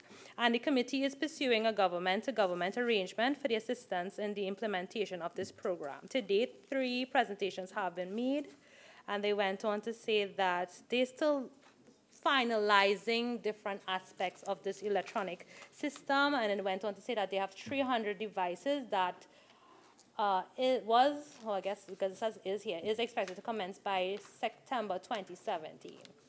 300 devices, September 2017. We are in March 2018. Can we really look at this electronic? Senator Ramkissoon, you have 5 more minutes. In the 5 minutes, please, you're making a recommendation about electronic monitoring. So just try and make the recommendation and tie it in as opposed to going into the report. Okay. And, okay? All right. Well, it wasn't, I will not go into the report. The recommendation is that, as I said it already, but the issue was, the issue is that we're in 2018, Madam President. This is a bill that was assented to in 2012. We agreed to it in the Parliament as well, not me personally, but the Parliament agreed to it in 2011. I read in another article, which I can't find at this moment, that the Honorable AG had advised in another place that these electronic devices are still in the interim phase. Oh, me, okay, sorry. So it is something that would be difficult to, and I'm looking at the clock, to do. But I really would like this recommendation to be considered seriously. If the implementation committee cannot do it, I would like somebody else who can really get this ball rolling. So, Madam President, this is something that many senators before me have spoken about, and I did not look at one of the clauses, which is clause 14.4, which deals with children. And I believe Senator Dan had raised it, if someone who is 16 years old opens the door what happens. And my belief is I don't believe that is something that we should look at differently. In terms of clause 14.4 deals with, if I could find it, hold on. Because I'm recommending that just be deleted. It says if it is a defense for a person charged with an offense, if he provides that he did not know or could not reasonably have known that a person is recruited with was a child. It is a child, Madam President, regardless if you know it or not, it is a child. You should definitely be arrested or charged or tried based on that it is a child. And that is one of the recommendations also I would like to put forward, that this clause be deleted because it is a child. It's not halfway a child, it is a child.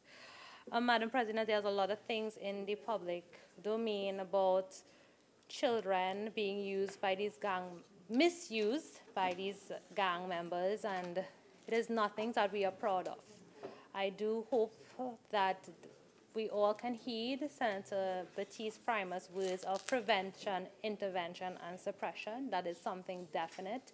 But the law enforcement needs to be dedicated and really change the methods in which they deal with these gangs to close it and to remove it, and definitely change the communities.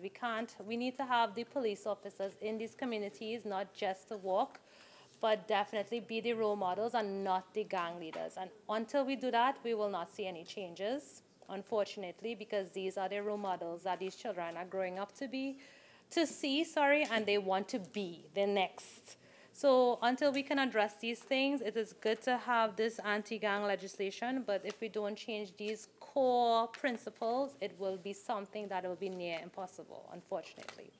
So, Madam President, with no great joy, we speak about these issues that plague our nation, but we do pray that we will rise above it, and the minority will not speak for the majority. And I do thank you. Minister of Agriculture, Land and Fisheries. Madam President, thank you very much, and I thank my colleagues for giving me the opportunity to speak on this very important bill. Madam President, it is with a sense of duty that I make this contribution, and I will tell you why.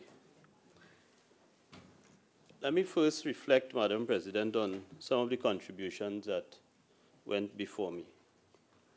I listened very carefully, most times. I want to say that listening to Senator Ramdeen, Senator Mahabir, Senator Obika, Senator Roach, Senator Small, I think Senator Amin, there was one consistent thread that I must acknowledge. And that is, Madam President, I think I can safely say that my colleagues in this House recognize something that I've said on many occasions, but particularly with legislation relating to crime. And that is that we could pass the very best legislation in Parliament, but almost all of the success relies on groups, institutions, individuals who are not here, and over whom we have very little jurisdiction. I would say, Madam President, in relation to the positions I hold, I have a few opportunities to make a contribution.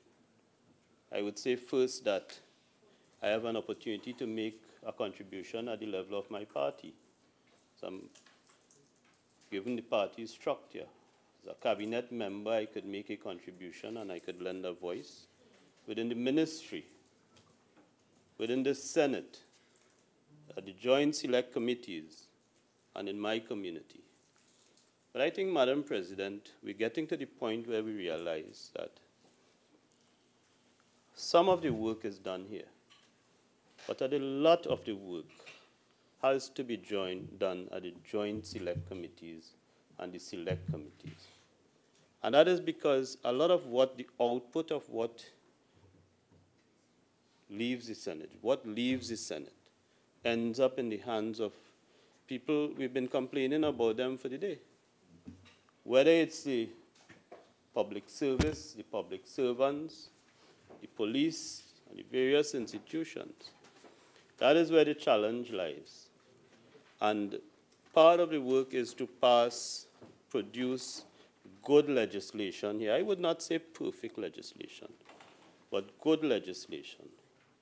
And part of the job lies in our use of whatever powers we have through the JSCs to supervise the work that we produce. And I'm opening with that point, particularly on the police. Because, of course, some months ago, I drew a lot of public attention when I made a point in this House relating to my views on the police service, on the public service too, the police service. And I've heard some criticism today, but I will say, Madam President, and say so very cautiously, and my own view is that the police service has demonstrated a little more interest in dealing with crime, a little more interest in dealing with crime. There's a long way to go, but they have, in my opinion, demonstrated a little more interest in dealing with crime. And the importance of the police service and the importance of the performance, I don't have to go very far, Madam President. And I'm saying this in response to what those senators have said in relation to the police service.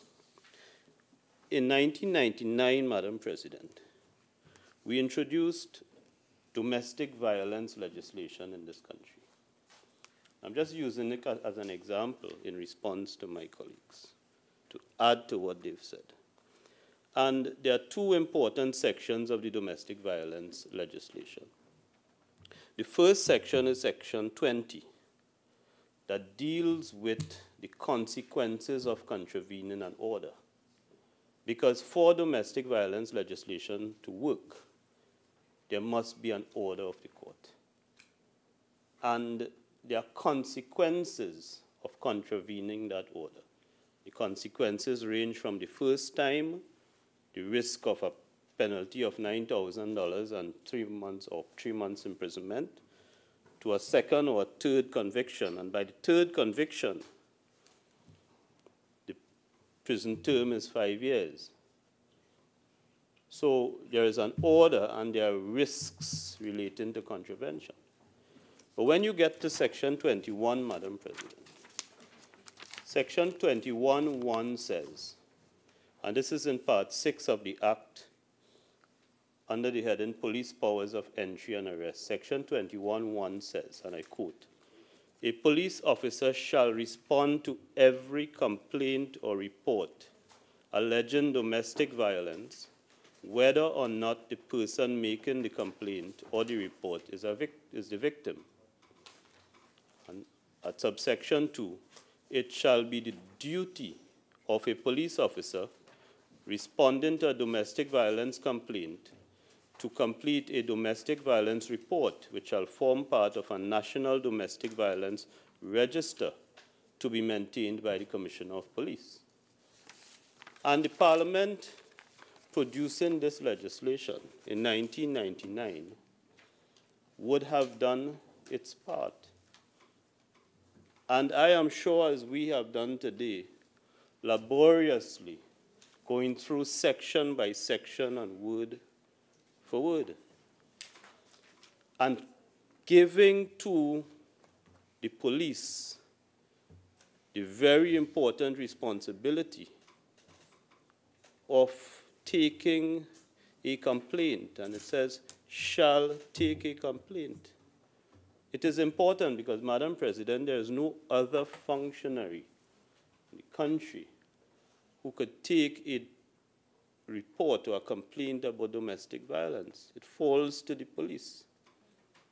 And if that complaint is not taken, if the police officer does not first take the complaint, and secondly, under subsection 2, place it in the National Domestic Violence Registry, that police officer would not only have failed the person making the complaint, and would not only have failed the victim, but would have failed the legislators in this parliament. Because those who preceded us put their work, whether they were full-time or part-time or whatever the SRC says, put their effort in the legislation. And that is why I want to open with that point, to say that let us not lose sight of the work that has to go on when this particular piece of legislation leaves this House. And let me put it in context, Madam President, because I've made the point here before. As an individual, a citizen of this country, I have no special arrangements in terms of my personal safety. I walk the streets like everybody else. And Madam President, it was a few Mondays ago, I saw a video, and of all the criminal activity I've heard about and have been exposed to in this country, that video captured my attention. And it was a video of a rubbish truck dumping garbage on a street in Port of Spain. It's as simple as that. And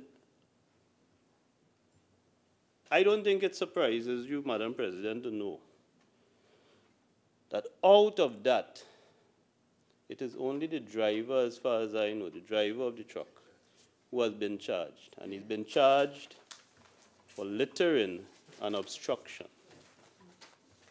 Because I imagine, Madam President, and I relate this to the anti-terrorism legislation, I have assumed that those persons charged with prosecuting these offenses have gone to the length and breadth of the legislation, and this is where they landed.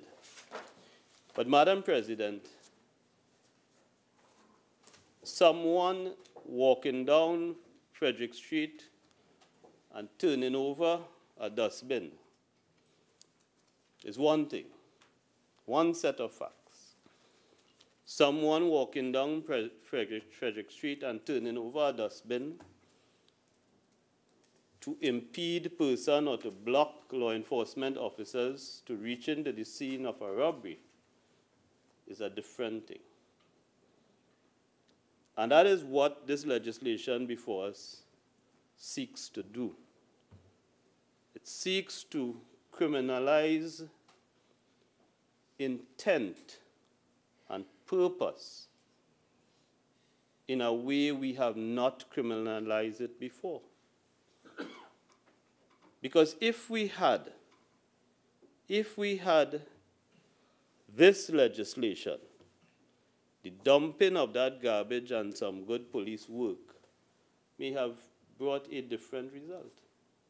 Because, Madam President, every one of us sitting here and the citizens place themselves on the street behind that garbage truck. And every time, including yesterday when I was going around the savannah and the traffic and all of that, and I don't see law enforcement and I don't see anybody there to regulate, you always feel vulnerable that somebody could do anything.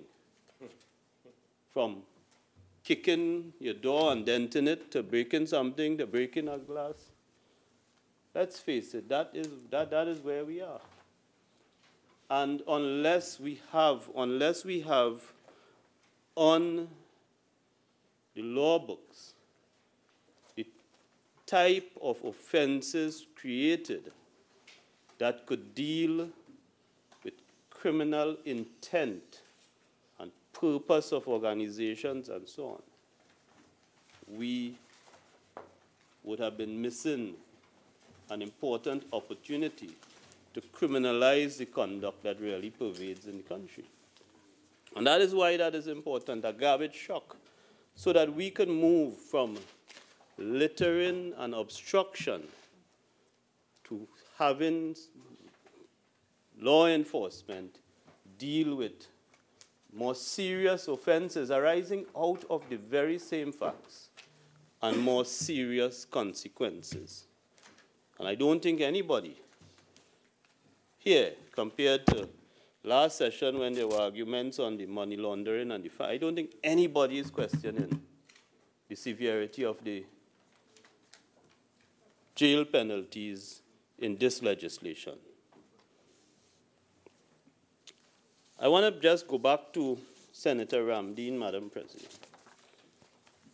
And, I'm not going to go through first I'm not going to go through who gets the praise for the legislation coming back here.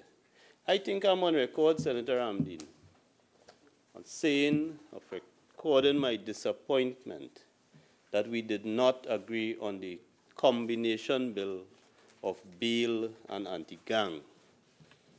Because whether you like it, whether you believe it or not, I come from a community that do have many criminals.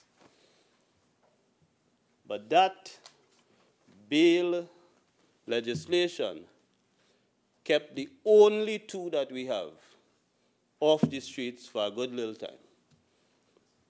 And I believed, and I said it back then, that extending those restrictions on bail and bringing this anti-gang bill back was important. And I expressed my disappointment in the fact that it did not get support. And disappointment in the fact that it was the exact same bill. And I didn't see the problem. So however it got here, shamefacedly or happily, it's arrived. And I hope that we would pass it. And the social programs and the comfort patrol and all of that, we could discuss, we could talk about that. My own view is that it's about time we take off the kids' gloves and put serious law on the books to deal with criminals in this country. I think we've gone past the youth in agriculture and encouraging people to crochet and all and stay away from crime and crochet. Madam President, I've said it before. This is criminal enterprise. Enterprise, that's the word that has been, that's the expression. They do this for money. They do this for money. You walk up High Street with a knapsack and something to break a piece of glass, and no amount of crochet or pepper sauce or tambran ball could beat that. And thankfully, Madam President, the cameras, more important than the crucifix or the whatever in your house, whatever you have, that is the most important thing in a house now. If you have nothing in your house, have a camera outside your house. Because I always say, even if I am not there, the record will be there to see who put me out of my misery. And if the cameras were not there in San Fernando, and if the police did not respond and do their work, the 3 people who they found and the others who they're looking for would not have been. Correct. And we have to face that. There is an opportunity in prison. I am supportive of rehabilitation efforts in prison, particularly in the youth prison. I am supportive of that. But it is not going to be the social programs that deal with snake eye, gold chain, gold teeth. It's not gonna be that. It's going to be this. And we have to get it passed. And when Senator Ramdean talked about the increase of the vehicles and so on, and the TTPS not, Senator Madam President, I think everybody knows that I walk all over the country, many times in Port of Spain. And Sunday evening I was walking, 7 p.m. in Bossier Village. And I really never noticed, walking towards Maraval, I never noticed a side street with a rum shop, not a rum shop, called Tino's. But it's a police vehicle that caught my attention.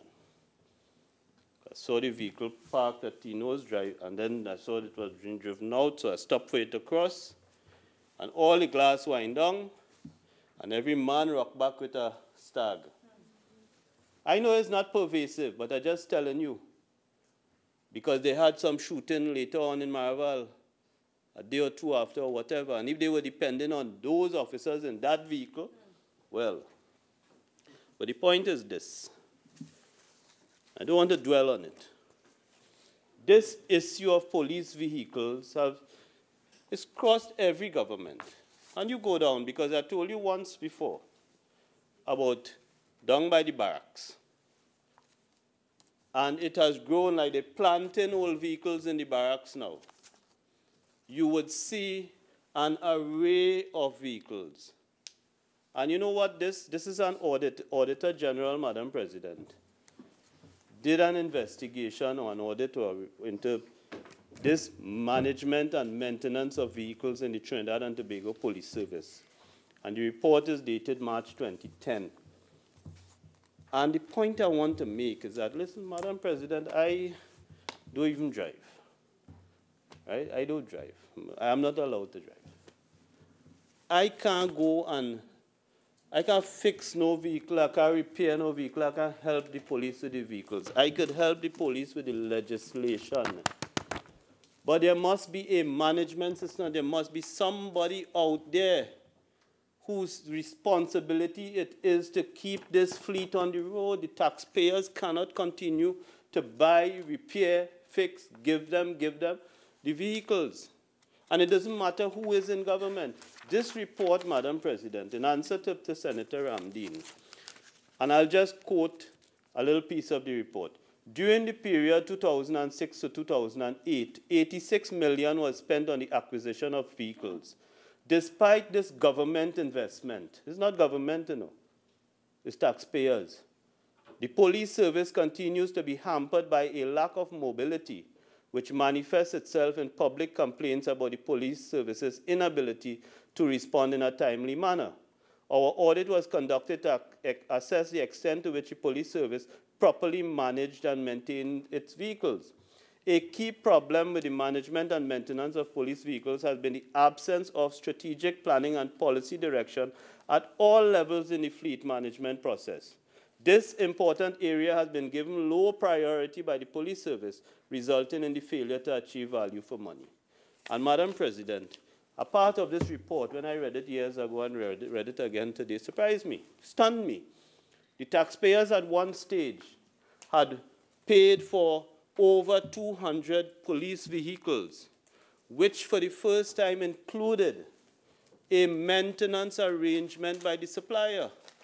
And the audit report says they were running these vehicles so much that they did not even have time to carry it in for the routine maintenance that had already been paid for. There was no time for that. And what they do, go down there by the barracks and they run them to the ground. A mirror break, they park it up. A tire flat, they park it up. And I think, Senator Ramdeen, you have to check your figures. Because you spoke about refurbishing 11,000 vehicles. Well, the police service only has about 1,100 vehicles. And I doubt they even came close to refurbishing that. But on the point of vehicles, it is the police service that must take, whoever is in charge of it, must take responsibility for managing the service. It is the police service must do that, not the legislators. We are doing what we can do today to give them the opportunity in law to lay charges and prosecute the people they wish to prosecute. And I just want to make the point. If we were talking here about national transport, I would have read from the PTSC audit. The PTSC audit that tells you they have no maintenance plan, they have no plan to replace buses, all they do is run the buses. In fact, my 12-year-old Madam President on Sunday had to point out to me that there was a bus running like this on the highway, one side up and one side down. And this audit report, and again, when you talk about maintenance and planning and strategic planning, I could refer to, on the day the opportunity comes up, the audit into the sport company, where they tell you the sport company don't even have a strategic plan, don't even have a plan for maintenance of all the facilities and so on. So this is not the fault of the legislator. This is a chronic problem in this country of a failure by various institutions and authority and people over whom we have minimal control to do what they paid to do. Madam President,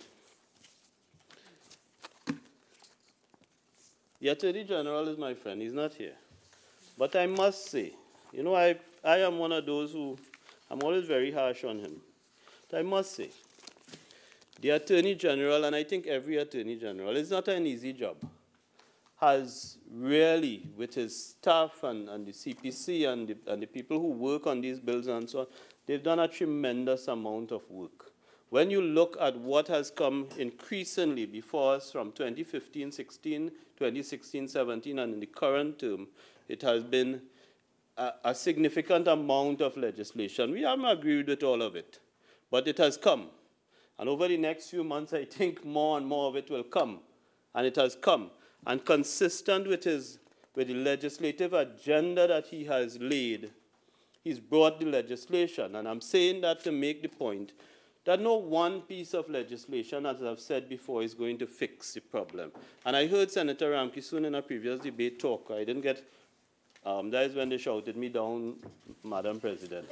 On that occasion, I wanted to say to her, to Senator Ramkissoon, that, you know, I understand the desire that maybe we get the 40 pieces of anti-crime legislation, maybe we get it on one day and we debate it over a period of time. But really, I mean, when you look at the AG's workload, when you look at the CPC, the various people involved, when you look at the consultations that take place, imagine the Law Association took I never say 7 years. Is it 7 years or 7 months, Madam President? I'm not sure.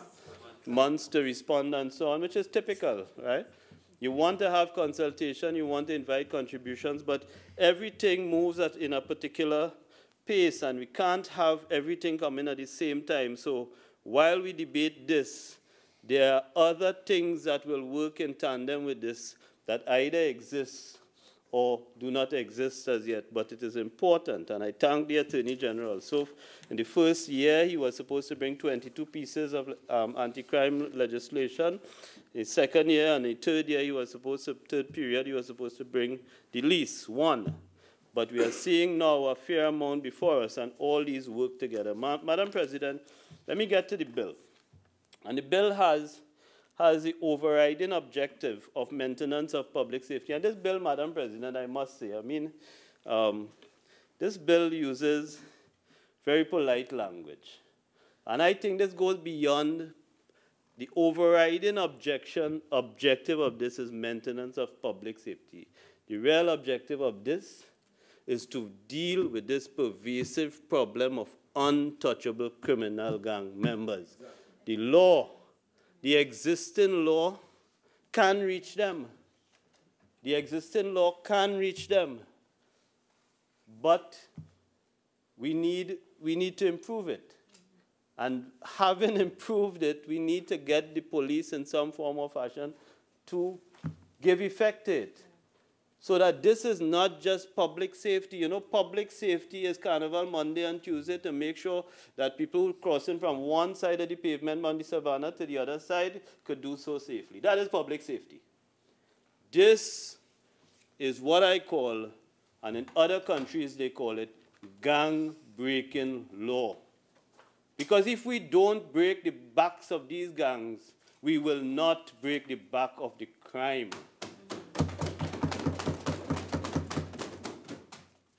And in order to do that, the bill says it will discourage criminal gangs and it will suppress gang activity. Well, you know, it's not about discouraging.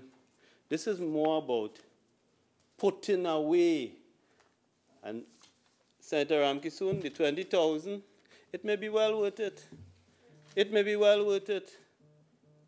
But this is about putting away from society those who wish to destroy the social fabric of this country. This is about preserving the next generation. This is about living life comfortably in this country. And we all accept, whether or not you have gangs and criminal gangs in your area, we all accept that the criminal gangs and the criminal conduct and this borderline and do come here and every basketball court become a forum for gang recruitment and intimidation. And that is what this is about. And suppression, Madam President, well, listen, I will tell you this. You know, I think about suppression, about you get a cut and you suppress the blood. I think this legislation is about trying to put the genie back in the bottle. Because, Madam President, this is not a fire we're trying to out, you know. Half of the structure already burned down. Half of it already burned down. So we in emergency mode. We're in emergency mode, and there's no nice way to say it, and I have no plan to say it nicely. This is what is required. And the implementation, the content of this bill, Madam President, is very important. Not everything here will stand alone, but it's a point, something I've been waiting to say, and this bill gives me the opportunity to say it. Madam President, this country has produced a number of distinguished individuals, and you would be happy because I'm about to talk about a San Fernandian. Many years ago, there's a gentleman by the name of Selwyn Romilly who made his way from Trinidad to the Canadian province of British Columbia. When he entered British Columbia University, he was the fourth Trinidadian to be there. Unfortunately, the three who preceded him did not leave successfully, and Selwyn Romilly became the first black person to graduate from the University of British Columbia Law Program. And he went on, Madam President, to become the first black judge in British Columbia province of Canada and the first black Supreme Court judge in that province. Most importantly, Madam President, when you look at the cases he tried, you would see a number of cases relating to gangs and relating to the very same type of legislation that is before us now. And Selwyn Romilly had the task of trying the Hells Angels in Canada. And the trial of the Hells Angels preceded a two-year project called the E-Pandora Project. And it was a serious attempt to break the Hells Angels in Canada. And it was essentially using someone who was planted in the Hells Angels for several years. Whoever did that must be crazy, Madam President. To live and work and exist amongst the Hells Angels, wired and all of that for several years, for the sole purpose of exposing the gang and producing evidence for which they could be tried, the person needs the highest recognition. And the trial took 10 months. And at the end of the trial, the court was unable to determine that the organization was a criminal organization. But the evidence and that trial led later on to the prosecution of several Hells Angels members, using evidence that was gathered in the process. And it was a continuous effort. And Selwyn Romilly, our Trinidadian from San Fernando, played a very critical role in those prosecutions. Just for the record, Madam President, his brother came after him at the UBC Law School and became the second black person to enter that university there, and also went on to the provincial court in British Columbia and served successfully. And Justice Romilly is now happily retired and looks forward to coming to Carnival every year. Madam President, this bill has 19 clauses. It is divided into five sections, but the preamble to the bill says a lot about the legislation. And in the preamble, there's a reference in the preamble, as this preamble sets out the need for the special majority. There's the reference to rapid growth of criminal gang activity within the Republic of Trinidad and Tobago. Because, Madam President, my former colleague as a columnist, Rafiq Shah, has written extensively about gangs. And he said, as some of us who are old enough knows, this criminal activity and gangs are not new to Trinidad. And I just want to cite, for example, the Pulul brothers and other people who led, in those days, Madam President, they were known as Bajans. So this is the modern Bajan bill. They were known as Bajans. And yes, they were. You say that. You say that. Right. So this bill, however, recognizes that there's been a rapid growth in criminal gang activity. And Madam President, let me offer six reasons why these times are different from the times of the Pulul brothers. And I would say... You have 5 more minutes. Thank you. I would say there's been a perversiveness. There's been a perversiveness in the influence of criminal gangs. There's been growth rather than suppression or reduction.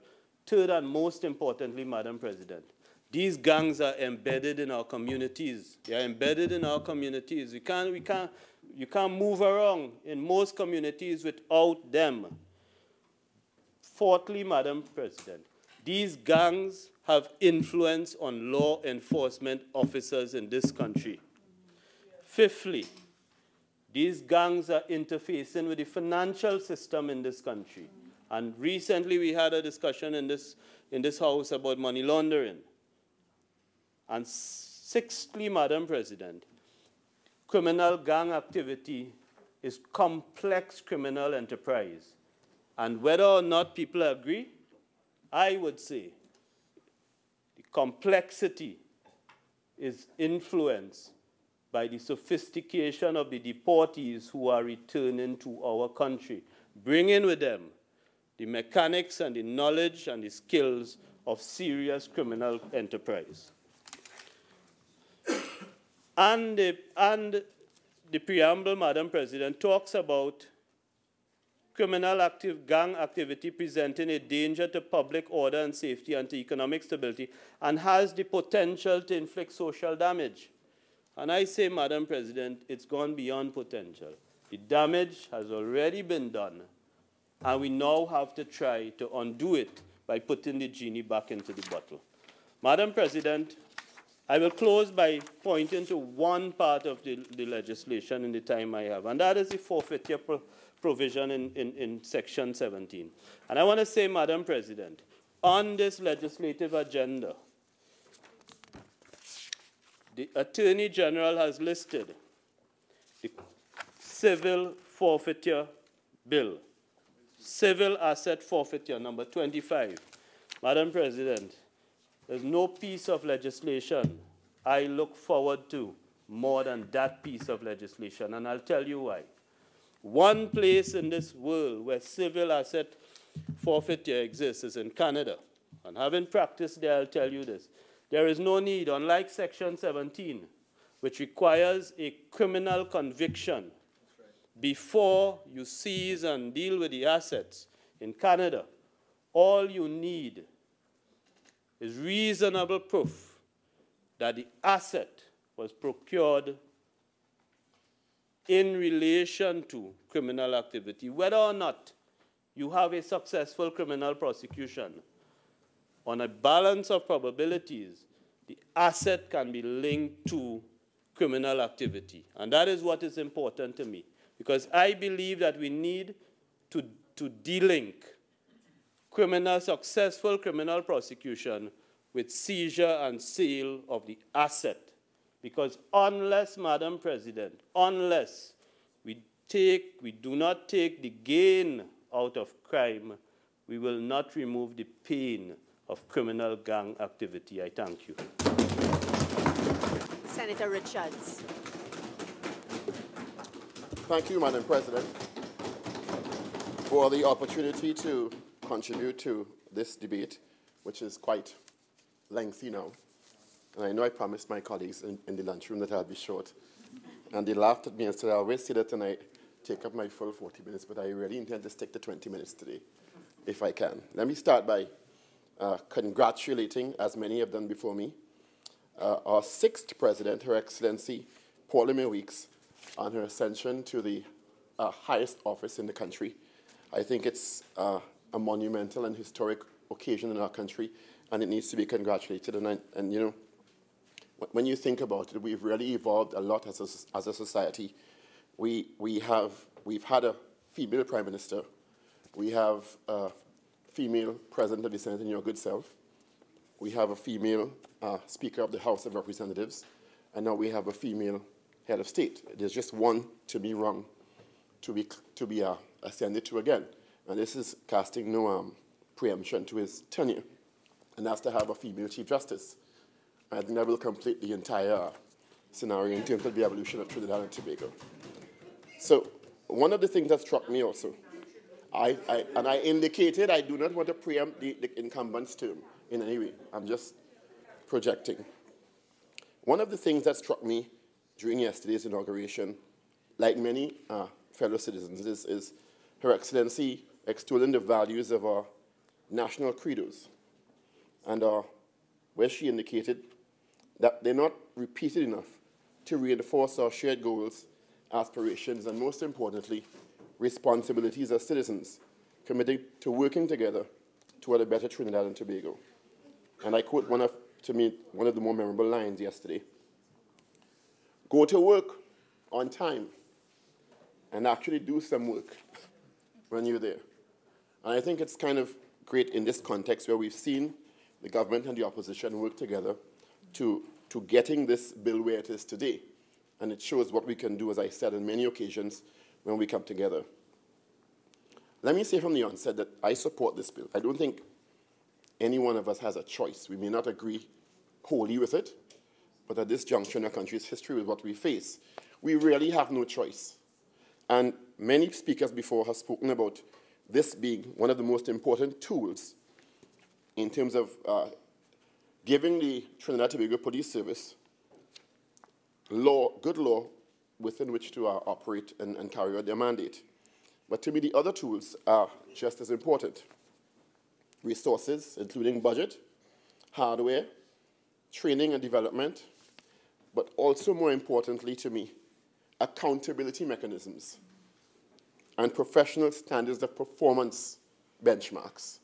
Because we have seen time and time again, and if you look at the research, Madam President, we have, as a country, allocated higher percentages to national security than most, if not all, of our Caribbean counterparts, with less to show for it.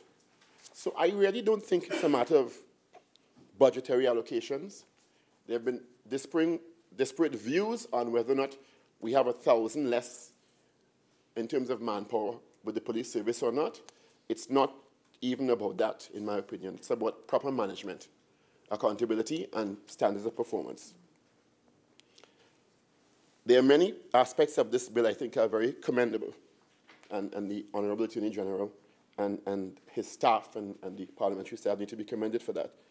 But the part that concerns me is in terms of the disproportionate focus on the little black boys, and I'm not going to stay long on this, Madam President, because I know we've all been here a long time and heard a lot about this, on the little black boys in the gangs who are being replaced at the rate of 350 or so every year, and a lack of focus, or not enough focus, on, and let me make a preface before I say what I'm about to say. I think we have excellent, hard-working, honest police officers, by and large, in the TT Police Service. I've heard many people talking about a few bad apples spoiling the barrel, but we really don't know how many of those there are. So to classify it as a few, to me, is a misnomer. Because even recently, the Saran and Esteem Manpower report indicated 40% of officers feel that many of their colleagues are corrupt. And that, to me, is where the challenge lies.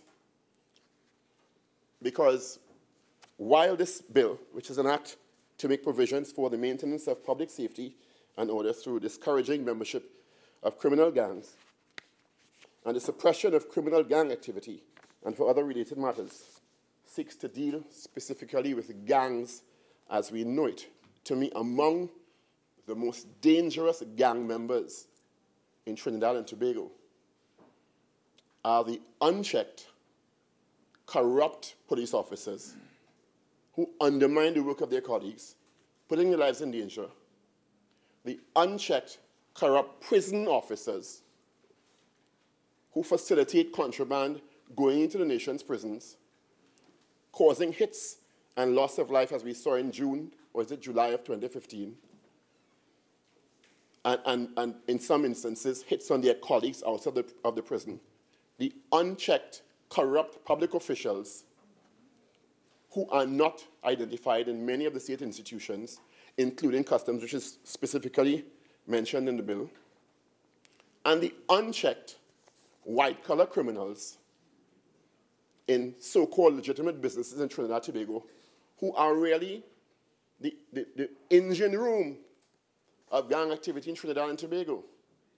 And while this bill, I am sure, if operationalized effectively, will do a lot to take the little criminal boys off the street, we have a tendency not to focus on those other aspects. It's like likening gang activity in Trinidad and Tobago to an octopus, where we can cut off the tentacles every week, and they grow back, but the head stays intact. And I think that is where we need to place our focus if we are to deal with this holistically, because we keep dealing with only one aspect of gang activity in Trinidad and Tobago. Madam President, the other aspect of this that we really need to look at is a new phenomenon where there's a blurring of the line, and I'll go through some of the research I've done later on, where there's a blurring of the line between criminal gangs and terrorist gangs around the world, because they are now working in tandem. Going back to the issue of white-collar crime, and I'm quoting from Professor Dylan Kerrigan of the University of the West Indies, a 2004 expose called White-Collar Crime in Trinidad and Tobago. And I quote, the criminal justice system in Trinidad and Tobago has accorded differential treatment to white-collar criminality. Although there's immense concern over crime in general, the priority dedicated to white-collar crime as opposed to conventional crime, violent acts, gang activity, has been significantly less. Friedrichs, 1997. At the same time, white-collar crimes' economic and social harm costs overshadow the cost of what is considered conventional crime.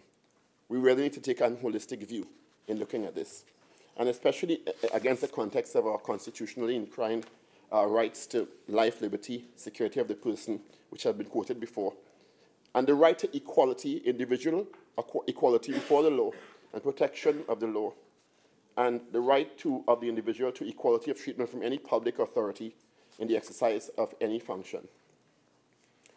Madam President, early on we heard, and just to put a context to my ongoing contribution, the AG indicated the COP's 2014 said there were 92 gangs, and 1,500 gang members in operation in Trinidad and Tobago, which ballooned by 2016 to 211 gangs with now 2,500 members.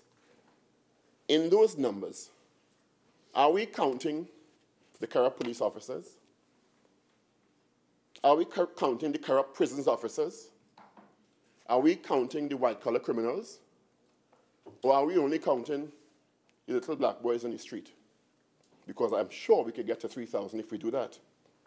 Or more, very easily.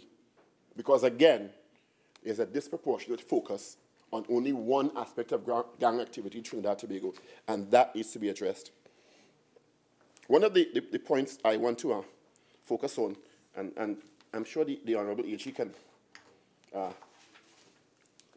clarify this for me, because in doing research, I looked at the comparative legislation for a country that we can learn a lot from, and that's Jamaica.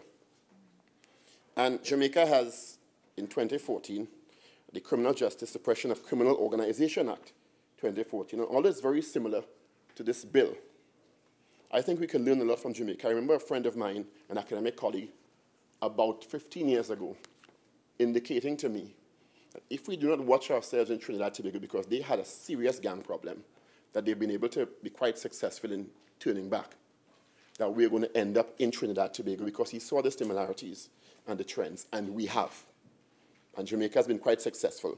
And what, as opposed to our gang definition and our gang bill, the Criminal Justice Suppression of Criminal Organization Act 2014 states, and they focus on the issue of criminal organization as opposed to gang, means any gang, group, alliance, network, combination, or other arrangement among 3 or more persons, whether formally or informally, affiliated or organized, and whether or not operating through 1 or more bodies, corporate or other associations.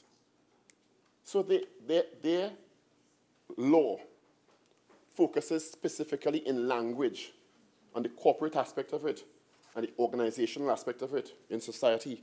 And I found that was quite interesting. Ours, which says gang, means a combination of 2 or more persons, whether formally or informally, organized to engage in gang-related activity. And if you look at the evolution of gangs around the world, we seem to think that, we seem to underestimate the fluidity of gang activity in the present context. Gangs are not what they used to be 15 years ago. Gangs are not what they used to be 10 years ago or 5 years ago. Gangs are extremely fluid now, highly technological, and they come together for a purpose and dissipate for a purpose. They come together for a hit or an operation next week, and they disappear because they understand, they have understood over the years that staying coalesced or staying together puts them at risk for prosecution. And if we are making laws to deal with that, we must understand that evolving paradigm. Because now they understand, and they listen to debates too. They understand what we're trying to do here. They understand the issues of association or indicating that you're a gang member or wearing gang colors. So they've evolved a different way to operate so that they can circumvent the laws that we're trying to create to catch them. And one of the things I think it's Senator Ramdeen or Senator Rambharat or one of the other contributors earlier on said that we must really make laws that are ahead of the curve, that are looking at the trends and not behind, because they are not static entities, gangs. They are responding to how society is responding to them on a daily basis. So we don't want to be caught behind the curve, as admirable and honorable as the intention of this legislation is. Madam President, if I could just go through, and I want to focus on the language and the classification of gangs, and I hope the AG can add some clarity as to if some of these provisions in the Jamaican Act can be included, and if not, why not? Because I think it's quite holistic. One of the things also I like about the Jamaican Act, and I won't go through the whole thing, but it does not include any combination or arrangement among 3 or more persons, whether formally or informally organized, acting in contemplation or furtherance of an industrial dispute within the meaning of the Trade Union Act. Because we know we've had issues in the past where the trade unions have proffered that anti-gang legislation was enacted to thwart their efforts. or their constitutional rights. So I think that was an interesting inclusion. Quoting from Madam President, how gangs evolve globally on gangs and crime and terrorism, because most of the learnings now really do not separate gangs and terrorism because of how they've evolved. Special to Defense of the National Interest, February 28, 2007, by Gary Wilson and John P. Sullivan. And they've outlined, in the context of our definition of gang, in clause 4 of the bill, 4 generations of gangs as they've evolved. First generation gangs are traditional street gangs with a turf operation, operating at the lower end of extreme societal violence. They have loose leadership and focus their attention on turf protection, gang loyalty within their immediate environs, often a few blocks or a neighborhood. When they engage in criminal enterprise, it is largely opportunistic and local in scope. These turf gangs are limited to political scope and sophistication in their general area. Second generation gangs are engaged in business. They are entrepreneurial and drug-centered. They protect their markets and use violence to control their competition. They have a broader and they are market-focused, sometimes overtly political agenda, and operate in a broader spatial or geographic area. They are very mobile. Their conditions and operations sometimes involve multi-state and even international arenas and regional arenas. Their tendency for centralized leadership and sophisticated operations for market protection places them in a center of politicization, internationalization, and sophistication. They are extremely fluid. Third generation gangs have evolved political aims. They operate and aspire to operate at the global end of the spectrum using their sophistication to garner power, aid financial acquisition in so-called legitimate business, and engage in mercenary-type activities. To date, the most third-generation gangs have been primarily mercenary in orientation, yet some have sought to further their own political and social objectives. And fourth-generation gangs focus on warfare. There is a gray area in this phenomenon where war, crime, and terrorism have blurred lines, manifesting themselves in overt and deliberate threats to national stability of nation-states by non-state actors, gangs, terrorists, militia, cartels, clans, tribe, criminal business enterprises, often invading state agencies. In this incarnation, the state starts to lose its monopoly on this war. And then there's another addition called net war, which is unconventional, decentralized warfare, non-traditional gang warfare carried out by dispersed fluid groups of activists without a central command and often changing leadership very often with no identifiable marks. And if we understand that context, we will realize the direction we need to go in our legislation. Gangs are not what they used to be, and we need to be cognizant of that. Madam President, in specific reference to parts of the bill, in clause 4, which says a gang member means a person who belongs to a gang, associates himself with a gang, with gang-related activity.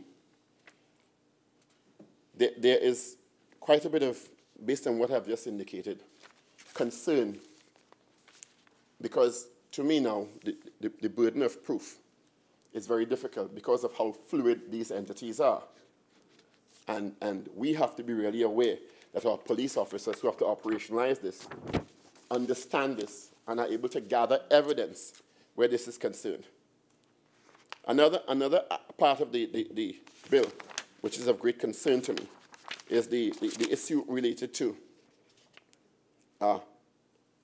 clause 5, which speaks to a person, 5B, evidence that a person is or has associated or been involved with a gang with intent to facilitate the commission of gang-related activity or to promote, further, or assist in the gang-related activity. And again, when you realize how creative these gang members have been or have become over the years, you realize that to facilitate the commission of a gang-related activity could be simply whistling down a street or playing a certain song on a stereo system, because that's a signal that is almost undetectable by law enforcement and seems so commonplace in the environment that it is difficult to prove in a court of law that that was a method of facilitation of criminal enterprise by the gang, or to warn them when the police are on their way. So we need to be aware of all of this. One of the other parts, in terms of Clause 6 and the offenses, focus specifically on the law enforcement agencies, police, prisons, and customs, is to me what many of the speakers before spoke about in terms of corrupt elements in these services and the fact that we have to do more to enable agencies like the PCA, Police Complaints Authority, as its director David West has indicated on many occasions, that he really does not have the legislative teeth to do what is intended with that organization. And if we do not strengthen and change legislation to enable that to operate like what we see in the US in terms of an internal affairs division, and also strengthen the Police Professional Standards Bureau of maintaining better standards of operation, I can see very often, or very easily, where corrupt officers go into an environment which is supposedly a crime scene perpetrated by alleged gang members, and they can leave out evidence, crimes are crimes of commission and crimes of omission. And the very officers, the corrupt officers who continue to go unchecked, will know how the case is to be built and are able to, because they have not been identified and weeded out, thwart any effort of their colleagues in those circumstances. I interviewed Mr. West several years ago, and he indicated in the present construct of the PCA, he has a tough time getting officers to call his officials to a crime scene in a timely manner. If there's a police shooting, and by the time his officials get there to try to run investigations to either exonerate or convict an errant police officer, most of the evidence is gone or tampered with. How can he operate effectively in those circumstances? How can we rebuild confidence in the police service if we cannot effectively weed out corrupt police officers or corrupt prisons officers? Since Prison Break 2015, has anyone been held responsible? No. And we continue to do human service as legislators, putting the tools in terms of the laws in the hands of the agencies who are undermined by these corrupt elements. So we're ready to place a lot of emphasis on that. Madam President, also, and I hope I'm not breaking any standing orders because this was a broadcast in terms of the police effectiveness and the information given by former Acting Police Commissioner James Filbert, who indicated that the police service has lost its soul. He said, if you understand, and I quote, what the police service is, it makes certain demands for certain kinds of people to act on its behalf. It does not ask for compromise. If there's to be no compromise, it has to be integrity-driven. He also focused on the fact that basic procedure, rules and regulations are being ignored, and the public confidence has waned significantly because of that. So when you get to the point where a gang member is identified in the bill, where, and I quote Section 6(4), where a police officer, prison officer, member of the Defense Force, constable appointed under the Supplementary Police Act, or the Special Reserve Police Act, member of a protective service agency, or a person involved in law enforcement or intelligence gathering commits an offense under this section, he is liable on conviction or indictment to imprisonment for 25 years. Really and truly, how effectively are we operationalizing this element or this provision? Because to me, this is what is going to help to rebuild public confidence.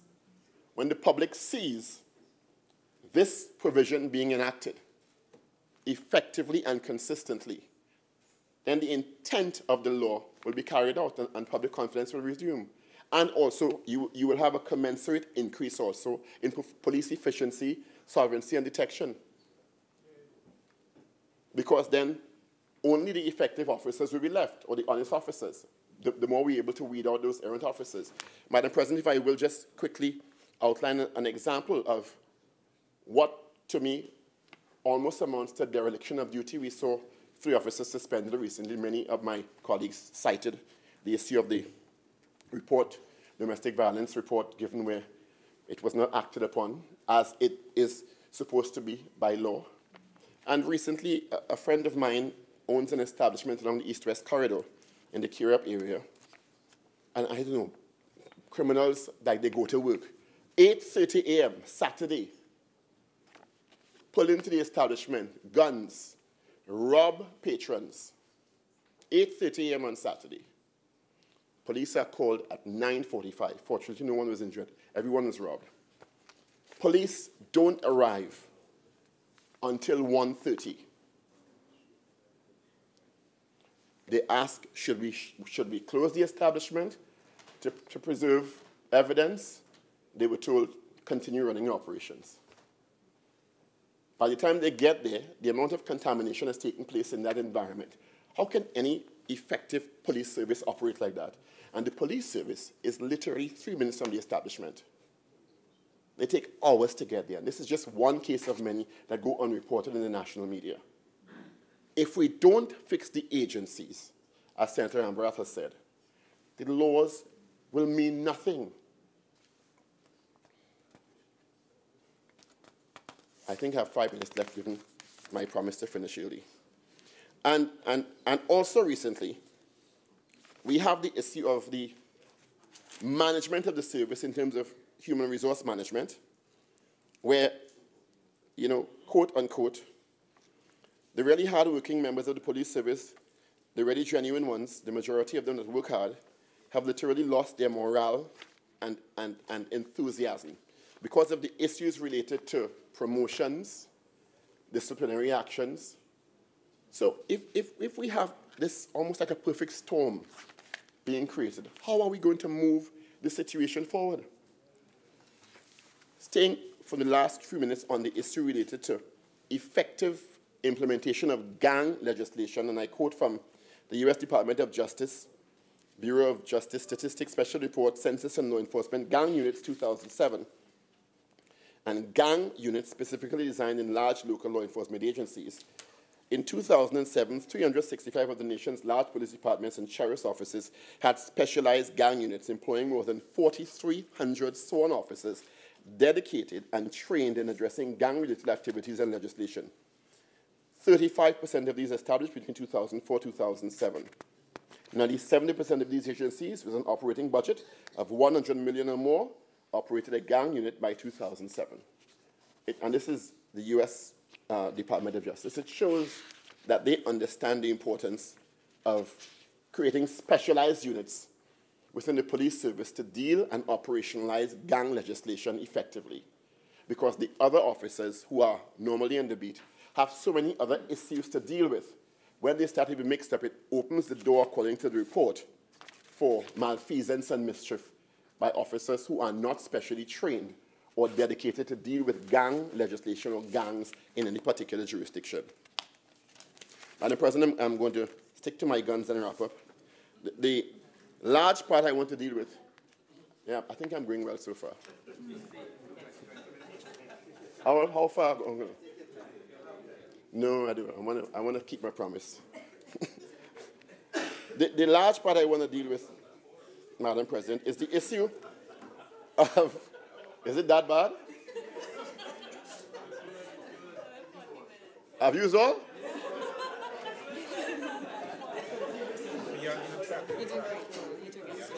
I'm embarrassed and I apologize to my colleagues.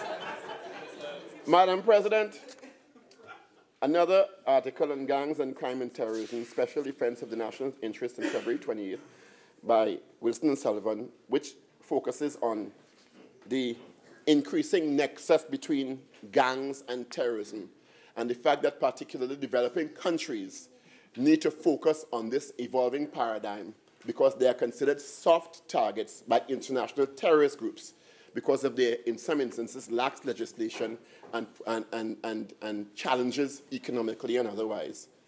And that is why we've had, when you think about this paradigm, we've had so many reports internationally and locally. I think the Honorable Prime Minister also made mention of it recently, of the number of so-called terrorist elements emanating from Trinidad and Tobago. So if you think of this paradigm that's documented, you realize, well, it's actually already happening here, if we are to believe what is being said in terms of the national discourse. You know, so I'm going to go through quickly. The final point I want to make is I want to endorse Senator Ramkissoon's, I think it is, point to delete, I think it's clause 14(4), where it is a defense for a person charged with an offense under subsection 2 or 3 if he proves that he did not know or could not reasonably have known that the person he recruited as a child. And to me, this needs to be deleted for the simple reason that there's no caveat like this in the Children's Act. You know? We don't have in the Children's Act if a person knew that this person reasonably knew that the person was a child, they shouldn't have intimate interactions with them. And I think, given the fact that no one should be recruiting for gang membership at all, why put a caveat related to if someone hasn't reasonably known a person was a child? I think Honorable Attorney General consideration should be given to take out that totally.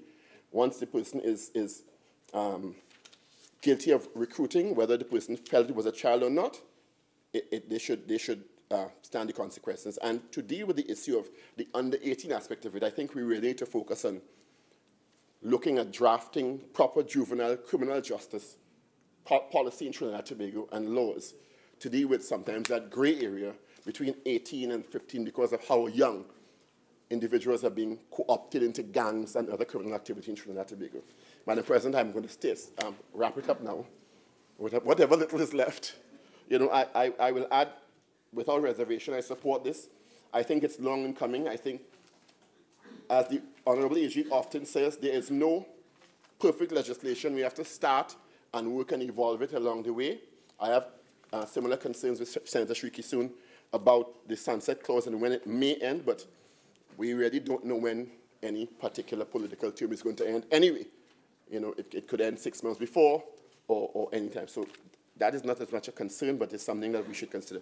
Madam President, with those few words, I thank you for the opportunity to contribute. Leader of Government Business. Madam President, I beg to move that the Senate do now adjourn to Tuesday, the 27th of March, 2018 at 1:30 p.m. That's Private Members' Day, and we will be continuing debate on the parliamentary autonomy motion, motion number 1. But just to give advance notice to the Senate that we will also be meeting on Wednesday, the 28th of March, to complete debate on the anti-gang bill. 10 o'clock, 10 a.m., yeah. Honourable Senators, the question is that this Senate do now adjourn to Tuesday, the 27th of March, 2018 at 1:30 p.m. Those in favour say aye. Any against say no. The ayes have it. This Senate now stands adjourned to Tuesday, the 27th of March, 2018 at 1:30 p.m.